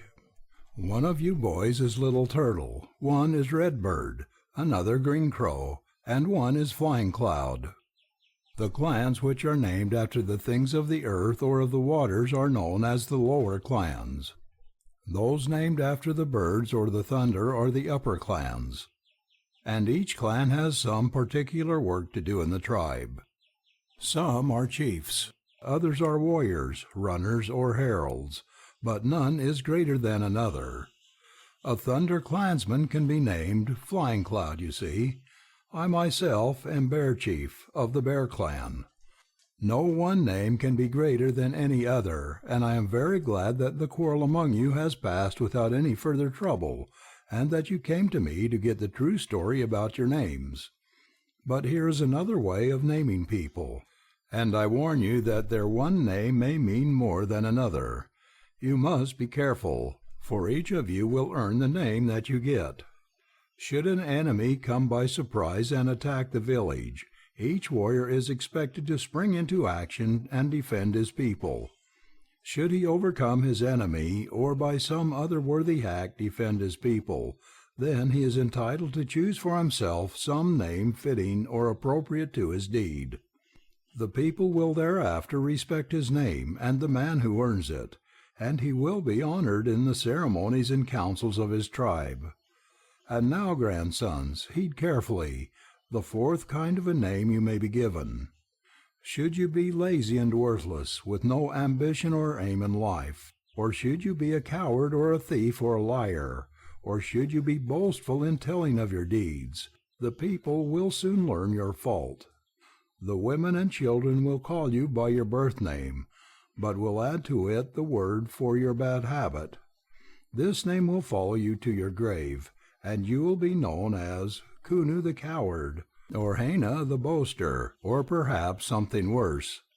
And even though you may change your wrong ways and correct your bad habit, yet will the bad name always stay yours. So, grandsons, watch out. Be careful that no such disgrace comes to you. As I have said before, we are a people who speak by means of stories. As you go on through life, When you sit by your lodge fires on such evenings as this, you will hear in your memories the voice of Bear Chief telling these stories. But now it is getting late, and I'm sure we do not want to be called night hawks, so we all must get to bed. Bear Chief, before we go, I want to thank you for your story," said Green Crow. "I shall not boast after this that my name is better than that of someone else, as I did this morning." "Neither shall I," added Flying Cloud. "Nor I, put in the other boys. "That is good, grandsons. Don't forget to come tomorrow night for the story of the Otter and the Beaver. Good night."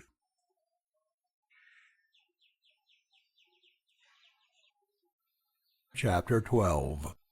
The Otter and the Beaver. On the day after the boys had quarreled and had heard Bear Chief's story about their names, they spent most of their time at home helping their mothers. It was such a fine day that Flying Cloud's mother took advantage of it to tan a deerskin she had been keeping for just such weather. The hair of the deerskin she had taken off before by rubbing over it a paste of wood ashes and water, and then scraping it with the sharp edge of a clamshell. Today she was rubbing off the flesh and fat from the inside of the skin, and kneading into it on both sides the brains of the deer. Flying Cloud had broken open the deer's skull with a heavy stone axe and had taken out the brains, for, you know, the brains of an animal are said to be the best means for tanning its skin. The next step was to make a frame on which to stretch the hide. Flying Cloud and his mother had gone to the woods and cut 4 poles of ash, each one about the thickness of the boy's arm and twice as long. These poles they tied together to make a square frame, using cords made out of the strong fibers of the basswood bark. The frame was a little larger than the deerskin, but when Flying Cloud's mother had punched holes all around the outer edge of the hide and had begun to lace it to the frame with strong thongs of buckskin, the hide slowly stretched until it nearly filled the frame. The next process was to take a pole with a dull, blunt end, and rub it back and forth over the skin, to soften it and to dry it, all the while rubbing in the deer brain to tan it into leather. All this was hard work, so Flying Cloud was a great help to his mother, while at the same time he was learning something worth knowing. Flying Cloud did not see anything of the other boys until the evening meal was over. Of course, there was the flesh of the same deer to be eaten, for his mother had kept the venison wrapped carefully in green leaves of the wild sage and sweet flag. When the boys gathered as usual, only Little Turtle was absent. But they gave a few whistles of their whippoorwill signal, and he came rushing up to the waiting group. When the boys reached Bear Chief's lodge, they found him at his favorite place by the fire, while Wee-Haw, his squaw, was working with her back to the fire. They could not see what she was doing, and were too polite to try to find out. "Well, grandsons, I hope each one of you has spent the day doing something useful. It is said by the old people that he who does not arise with the sun and take advantage of all the daylight will soon die, for he does not appreciate light and life and all they offer." So Flying Cloud then told of his share of the day's work with his mother, and Little Turtle explained that he had been tramping the woods looking for his father's lost pony, which he had finally found. That was the reason he was almost late. Redbird said he had helped his mother carry clothes to the river and beat them with a stick on a smooth flat stone. Green Crow, too, gave a good account of himself, for he had spent most of the day with his grandmother looking for herbs for making medicine. They had found sarsaparilla, ginseng, wild garlic, pipsissewa, rosenweed, and many other herbs. Well, it is good to hear these things of you," said Bear Chief, "for the story I'm going to tell you tonight has to do with industry and with our ways of living. You have seen from my stories that our people, the Winnebagoes, and in fact all other Indians, are great observers of the animals and birds, and from them we learn many fine lessons. Once, long ago, as my grandfather used to tell the story, the people were overcome by evil spirits and monstrous animals. There was sadness and sorrow all over the earth. Then the Great Spirit heard the cries of the people and sent a hero to them to destroy those bad things. This hero went about over the earth fighting with all the evil things that hurt the people. And there came a time when he was so victorious over all the great monsters that they would not come back any more. But the people had lived so long in evil ways that they had forgotten how to keep themselves clean and strong in body and in mind. So this hero went about the earth again to invite all the animals of the land and the birds of the air and the beings of the water to come to a great gathering. At that time they were each to give some power to make the people better. The eagle and the swan were sent to the upper regions with this invitation, and the bear and the wolf were sent as runners over the earth and lower regions. Each went forth young and in the very prime of life, but when they returned they were old and weary. The eagle and the swan had lost the small feathers from their heads and were bald, while their wing feathers were so worn and thin that they could hardly fly. The bear and the wolf returned so old that their fur had all been worn off, and they came hobbling in with the aid of cedar staves. They came and stood before the hero, saying, "To this age will the people come if they receive your teachings and perform them." After saying this, each one shook himself vigorously and became as he had been before, young and strong and in the prime of life. This was to show us that when we grow old and die, after a life of industry and usefulness, our souls or spirits may become young again in another life outside of or beyond the bodies we now have. Then all the animals began coming toward the gathering place, exerting their best powers in order that the people might gain some benefit and learn how to lead better lives. The otter with his mate started from the seas at the east, and the beaver with his mate came from the lakes and rivers of the north. At first they came under the waters, but, knowing that the people could not imitate them in this, they then swam upon the surface. Then they dived down 4 times, and each time as they came up, there came with them a young one of their own kind. So there were 4 young otters and 4 young beavers. Finally they all landed on an island in the great lake, where the father of each family dived back into the water and brought up a large whitefish to feed his young. Then all the otters and beavers went on to their destination. Grandsons, all this was to teach us that we should live in families, and that the mother should care for the young, and that the father should seek food and protect his family. Thus do the otter and the beaver teach us, for the otter is strong, courageous, and very cunning, while the beaver has great wisdom and industry. You know that he cuts down trees, moves timbers, and builds dams in the rivers to make ponds, and that he makes his lodge out in the deep water, safe from the wolf and the fox, with his food stored securely under the water and the ice. Tonight I have told you of only the otter and the beaver, but as you grow older and have sharper eyes, you will learn the whole story of what each of the animals did at that great gathering to help the people to do better. When I was a young boy, my father trapped and killed a beaver, and after tanning its hide well, my mother made a nice warm cap for me. And on the evening when I was admitted to the lodge fire of the brave men and boys, my father called me to him, telling me to place more wood on the fire. Then he asked me to be seated while he told me this same story I have told you tonight. With the eyes of memory I can see it all now. My mother and my father sitting beside the lodge fire just as we are sitting here. And just so you shall see me in your memories in after years. And whenever you see a beaver brought into camp, you will recall the great lesson which the human race has learned and is still learning from it. Now, grandsons, I believe my wife has a surprise for you. I have watched her working as hard as a beaver all day and all this evening. Let us see what it is. Wee-ha! It is nothing very much, my chief, she said. It is only a cap apiece for the boys. The beaver skin you tanned was a large one, and I have made it into caps for 4 boys. The caps will be good and warm for winter."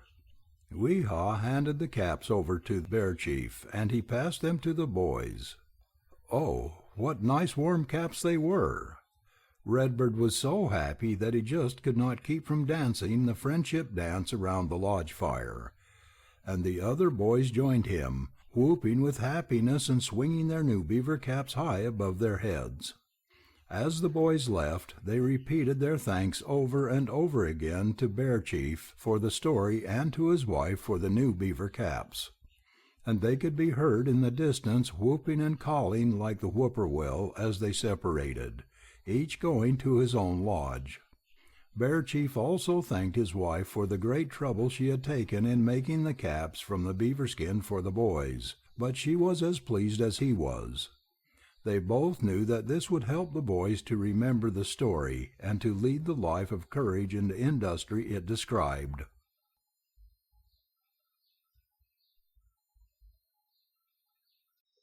Chapter 13. The Story of the Rabbit.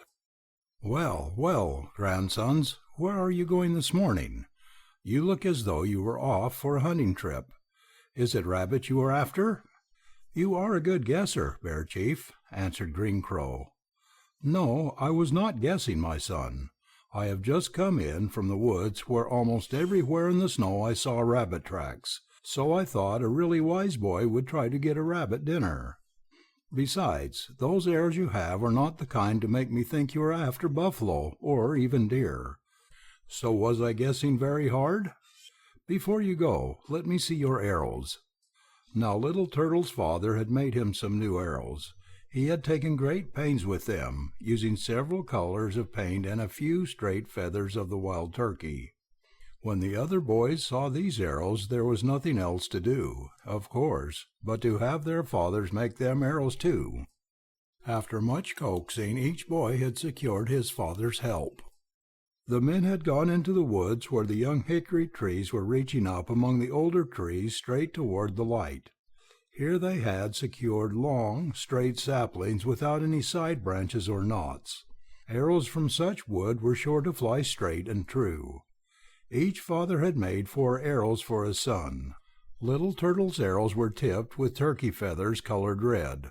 Flying Cloud's were blue. Green Crow's were bronze or greenish-black like a blackbird's neck, while Redbird had yellow feathers on his arrows.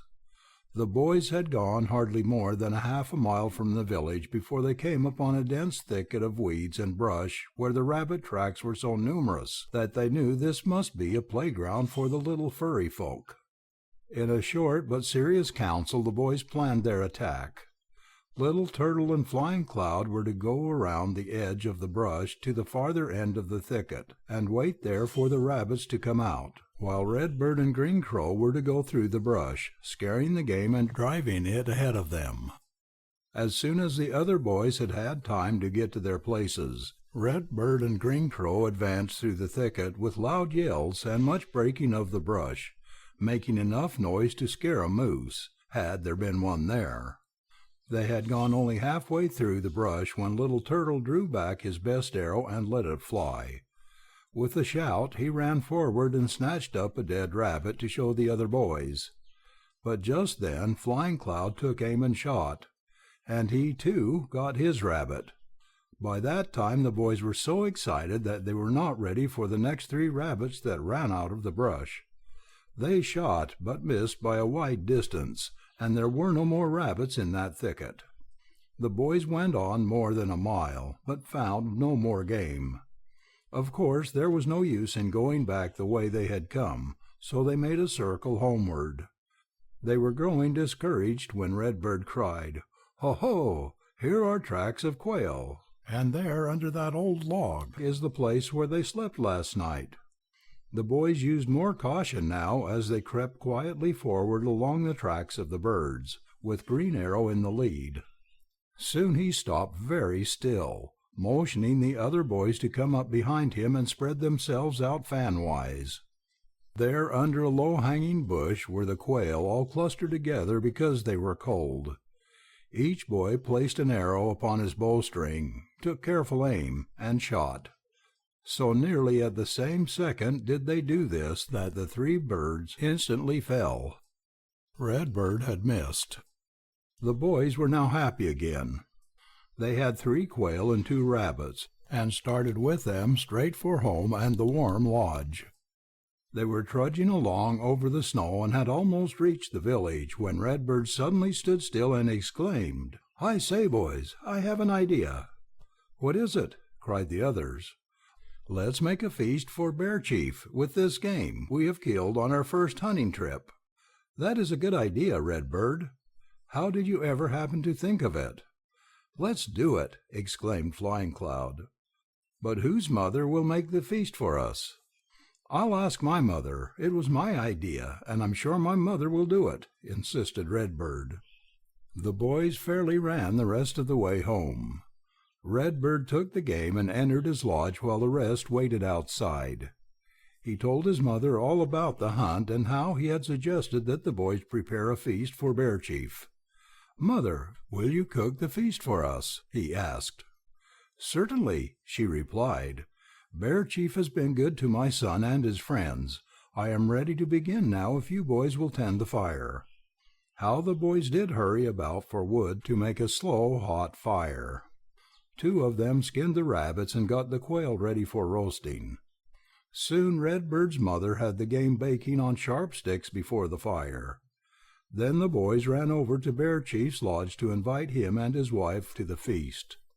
The sun was just setting at the close of the short winter day when the meal was ready. The quail had been roasted with their feathers still on them, which saved the sweetness of their flesh. The rabbits had been wrapped in leaves of wild sage and horehound, and the odors of the roasting meat were just as savory as the meat was delicious. You may guess how much Bear Chief enjoyed this feast in his honor, and how much his wife, Wee-Haw, liked the meal that she had not cooked. What you may guess, too, how delighted the boys were to know they had done something to repay the old man and his wife for all their kindness. When the meal was over, Bear Chief thanked the boys for their thoughtfulness, and Wee-Haw made a deep bow before Redbird's mother as a sign of her great appreciation. "Grandsons," said the storyteller, "I want you all to come over this evening for another story, a rabbit story. Will you come?" "Ho, ho, ho, Grandfather Bear Chief, that we will," the boys all shouted joyfully. And just as soon as it seemed proper for them to do so, they followed him to his lodge. "Come in and take your places, grandsons." As he rose to put wood on the fire, the boys could see that the old man was unusually happy. "Boys, I want to thank you again for those rabbits and quail with which you feasted my wife and me. I am sure your success today means that you will all be great hunters when you are men, and that your families will never lack for food. As I ate the rabbit, I remembered a story my grandfather told me one winter's evening long ago, when I was a boy about your age. This is the story. In all the legends of the Winnebagoes, the rabbit, or hare, takes the most prominent part in defending the people. And it is also said that in the earliest times the animals could change into human beings and back again whenever they wished. Now the rabbit lived with his grandmother, Mother Earth, who appears in our legends as a woman. The rabbit spent his time going about doing good to people and fighting the monsters which were destroying them. Every day he went out looking for something good to do. One day he came upon a great monster which had a long, long tongue. When this tongue was stretched out, it could lap up whole villages of people, just as a dog laps up water. The rabbit began to wonder how he could destroy this monster, but it was so much larger than he was that to try to attack it himself was useless. Suddenly it occurred to him to hide a little flint knife upon his body, and then to let himself be swallowed just as many unfortunate people had been. Then he could cut his way out of the monster's stomach and thus save many lives. With his knife he went to a place where the monster would probably pass. There he sat and sang, "Oh, you who lap them up with your tongue, come and lap me in." As the monster came near, it heard the song and looked all about, but could see no one. But the rabbit kept singing his song, and at last the monster saw a tiny rabbit by the wayside. It said to itself, "Perhaps this is the thing that is singing the song." So it lapped the rabbit up and swallowed him. There, inside the monster, the rabbit found many people who had also been swallowed. Taking his flint knife, he began to cut into the monster's side. The great creature became sick and coughed 4 times. The 4th time he coughed forth the little rabbit he had swallowed. He looked this little creature all over but could see no knife or any other weapon, so he swallowed him again. And once more the rabbit started to cut his way out of the monster's huge stomach. This he finally succeeded in doing, and so saved all the people whom he found there. Another time, my grandfather said, the rabbit was wandering about over the earth when he came upon the tracks of some large creature. The tracks seemed to go straight east and west, but the rabbit could not understand who could make such a strange path. Each day he went out hoping to solve this riddle, but always he was too late to see the animal. Then he asked his grandmother about it. "Grandmother," said he, "I want you to weave me a net that I can stretch across the path and catch that strange creature." Then Mother Earth went out and gathered nettles. With their fibers she spun strong strings and made a net. This net the rabbit took and stretched across the path of the thing that made the strange tracks east and west. He hastened home and went to bed, sure that on the morrow he would learn what the creature was. The next morning the rabbit went out early. Lo and behold, the creature was caught and held in the netting. He tried to get near it and find out what it was, but such a terrible heat came from it that he could not get at all close. So he ran home and told his grandmother. She too went out to see, and when she saw what it was she scolded the little rabbit severely. "You bad, wayward, disrespectful little creature, don't you see that in your net you have caught the sun, which gives life and light and warmth to the people? Make haste and loosen it. Set it free." The rabbit tried to get close up to the sun, but the heat was so great that he was not able to free it. Then he hurried home and borrowed his grandmother's flint knife. Armed with this he tried again, but still the heat was too great for him. Suddenly it occurred to him to turn around and back up to the net. This he tried to do, but even in this position he was burned. Then he thought of the happiness of the people, and with one great effort backed up close enough to cut the sun free. The heat burned off part of his tail, but just the same the rabbit was happy, for he had helped his people. And then the sun went on its way to the west. Grandsons, those are the 2 best rabbit stories I know. My own grandfather told them to me. And now we must say good night. "Good night, Bear Chief," answered the boys as they rose to go.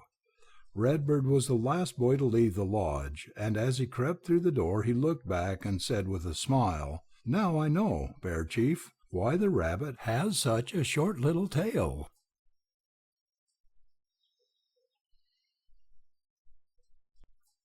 Chapter 14.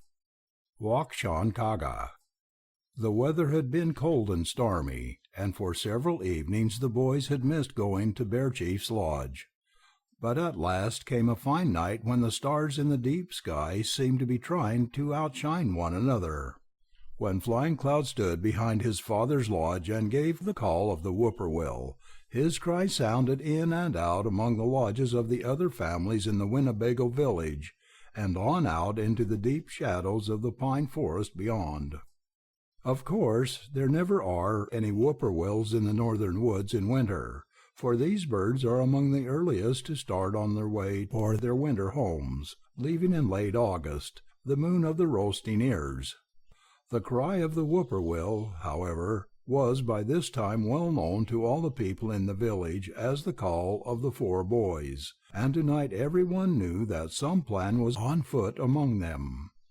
A little watching would have discovered 4 quick shadows darting among the lodges toward the home of the old storyteller. "Ho, ho, ho, grandsons! Come right in. Bear Chief and his wife smiled as the boys filed in and took their places on the north side of the lodge.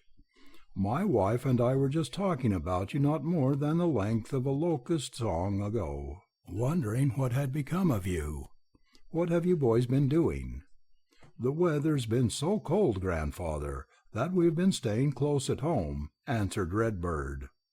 "I am glad you came this evening, grandsons, for the winter evenings are long and pass slowly when my wife and I are all alone. You are the only boys we have now." For a few minutes the boys waited in silence and watched the smoke curl slowly out of Bear Chief's pipe. And they were interested, too, in watching his wife's swift bone needle as she made high, fur-lined moccasins for the old man to wear in winter.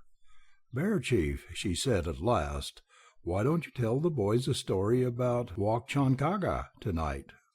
That is always an interesting story, and a funny one, too." "Well, now, that's a good idea," he replied. "You stir up the fire, Green Crow, while I get my thoughts together and try to remember how the story starts." And you may be sure that not Green Crow alone, but all the boys brought in enough wood to keep the fire going a long while. Then the story began. Wakchankaga was the eldest son of the Great Spirit, and the one who was always doing strange or foolish things. You remember I told you that in the times long ago there were monsters and evil spirits who overcame the people. The cries of the people went up to the Great Spirit until he looked down upon them and saw their condition. So he sent 4 of his sons to destroy the evil spirits and to save the people and teach them the ways of life. Those 4 sons represented 4 different characters, so that the people might see in actual life the things that would hinder them and those that would do them good. Wakchankaga, the eldest son, represented the foolish things of life, and in the stories of our people he lived those foolish things and did them. The second son was the boaster. The third son was the warrior, or the turtle, and the fourth was the wise one, or the rabbit, who finally succeeded in saving the people. Each one of these sons helped to teach the people, and as you grow older you yourselves will see these sons of the Great Spirit and learn from them in your own lives. But now about Wakchankaga. Once he was going along with a large pack on his back. He came to a great river and turned to follow its banks, just to see what was beyond the next bend.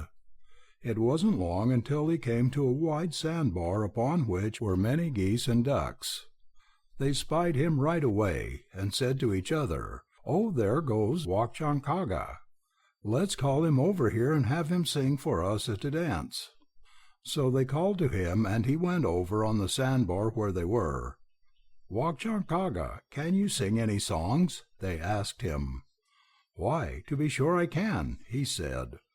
"This big pack on my back is nearly all songs."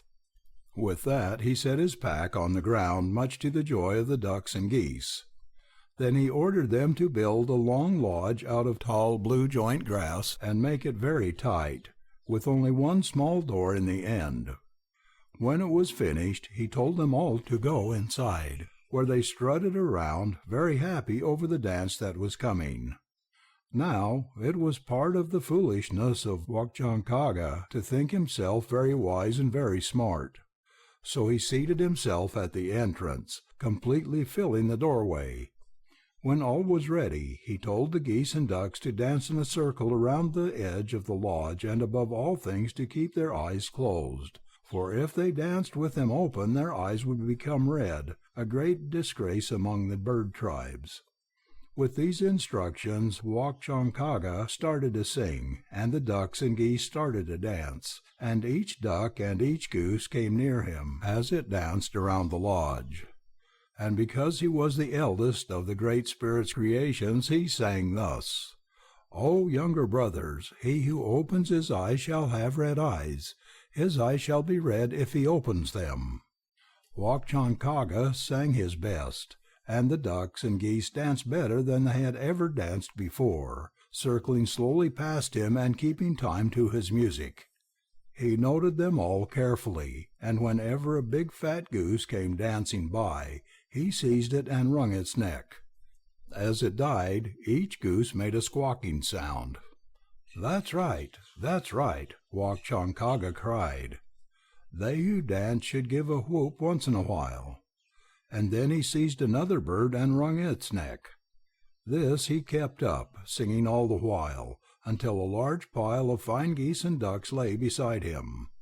Finally an old bird of the teal family grew suspicious of the whoops, for they did not sound just natural, so she danced close to where Wak Chankaga sat and opened her eyes the least tiny bit. Just then she saw him seize a goose and wring its neck. "Oh, he's killing us all!" she cried in alarm. "Save yourselves!" The geese and ducks fluttered madly about and soon broke through the grass sides of the lodge, escaping in all directions. But ever since then all the teals have had little red eyes. "Ah, thus a man enables himself to eat," said Wak Chankaga to himself, full of pride at his smartness. Then from his pack he took a large kettle, and with water from the river cooked all the birds he had killed. While they were cooking he prepared a table of green boughs upon which to pile the meat. When all was ready he seated himself to eat, but just as he raised the first morsel to his mouth, two large trees nearby swayed by the wind, so that they rubbed together and made a squeaking sound. "Whoa! Why do you annoy me just as I am about to eat?" grumbled Wak Chankaga. Again he raised the goose meat toward his mouth, but again the wind blew, and again the trees rubbed together and squeaked. Thus it happened 4 times before he even had a bite. After the 4th time Wak Chankaga jumped up and climbed one of the trees, reaching between them to try to separate them. But just then the wind blew again, and his fingers were caught between the trees so that he could not release himself. "Ah, younger brothers," he pleaded with the trees, "I was only joking when I scolded you. Please let me go." "No, Wak Chankaga, that we cannot do. The Great Spirit created us only trees. We have no will of our own, and cannot do anything of ourselves. Only the winds, the spirits, or some other power can make us act. We are helpless." Because the wind had stopped blowing, Wak Chankaga was caught and could not get away.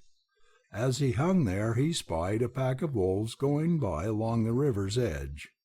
Now, if he had kept still they would have never known that he was anywhere at hand. But he did just the other thing because he was so foolish. "Oh, you wolves, don't come this way. Go a little further away," he yelled to them. Hearing the noise of someone yelling, the wolves stopped and looked about. "Oh-ho! It is Wak Chankaga," they cried. "What can be the matter with him, way up there in a tree? Let us go and find out." So the wolves came toward him. Again he urged them to keep away, but they saw that he could not drive them off because of the trouble he was in. So they ate up all his food. "Please, younger brothers, at least you can leave me the broth, if I let you have the meat," he entreated. But the wolves drank the broth too, and then ran away. Then at last Wak Chankaga, exerting all his strength, forced the 2 trees far enough apart to get his fingers out. He slid down the tree and looked about. The wolves had eaten all his food and drunk the broth. The geese and ducks had all escaped up and down the river. Now he had had nothing to eat, and his fingers hurt where they had been pinched between the trees. "Certainly I must be foolish," he said to himself. "No wonder people call me Wak Chankaga." "Now, grandsons, that is one of many stories about Wak Chankaga," said Bear Chief. "And as the evening is getting late, don't you think we had better stop for tonight and get into our beds?" "Grandfather Bear Chief, if Wak Chankaga had all that power, why didn't he use it in the first place to save himself all that trouble?" asked Flying Cloud. "I wish it had been me," said Green Crow. "I would at least have come down before the wolves got there." That is just the lesson the story is intended to teach, replied the old storyteller.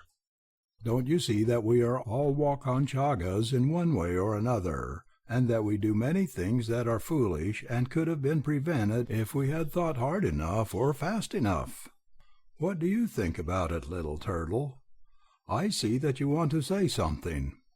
That is just what I was thinking, said Little Turtle. I can see now that I am a Wakchankaga. The other night I was thirsty and looked in the water jar, but found it empty. It was growing late, and I did not think anyone else would be wanting a drink that night, so I did not take the jar to the spring as I should have done. But in a few minutes my mother saw the empty jar and went to the spring herself. Then I took a drink. I can see now that I let the wolves get the best of me that time. Green Crow, who was always the first to criticize others, admitted that he had done the same thing a great many times, and he hung his head as he admitted it. Well, grandsons, said Bear Chief, I am glad you liked the story and that you understood it. You must thank my wife for it. Grandmother, cried the boys, turning to Weehaw, we certainly do thank you for this story and for your part in all the others. And we thank you, too, for the good, warm beaver caps we are finding so snug and comfortable these winter days. Good night.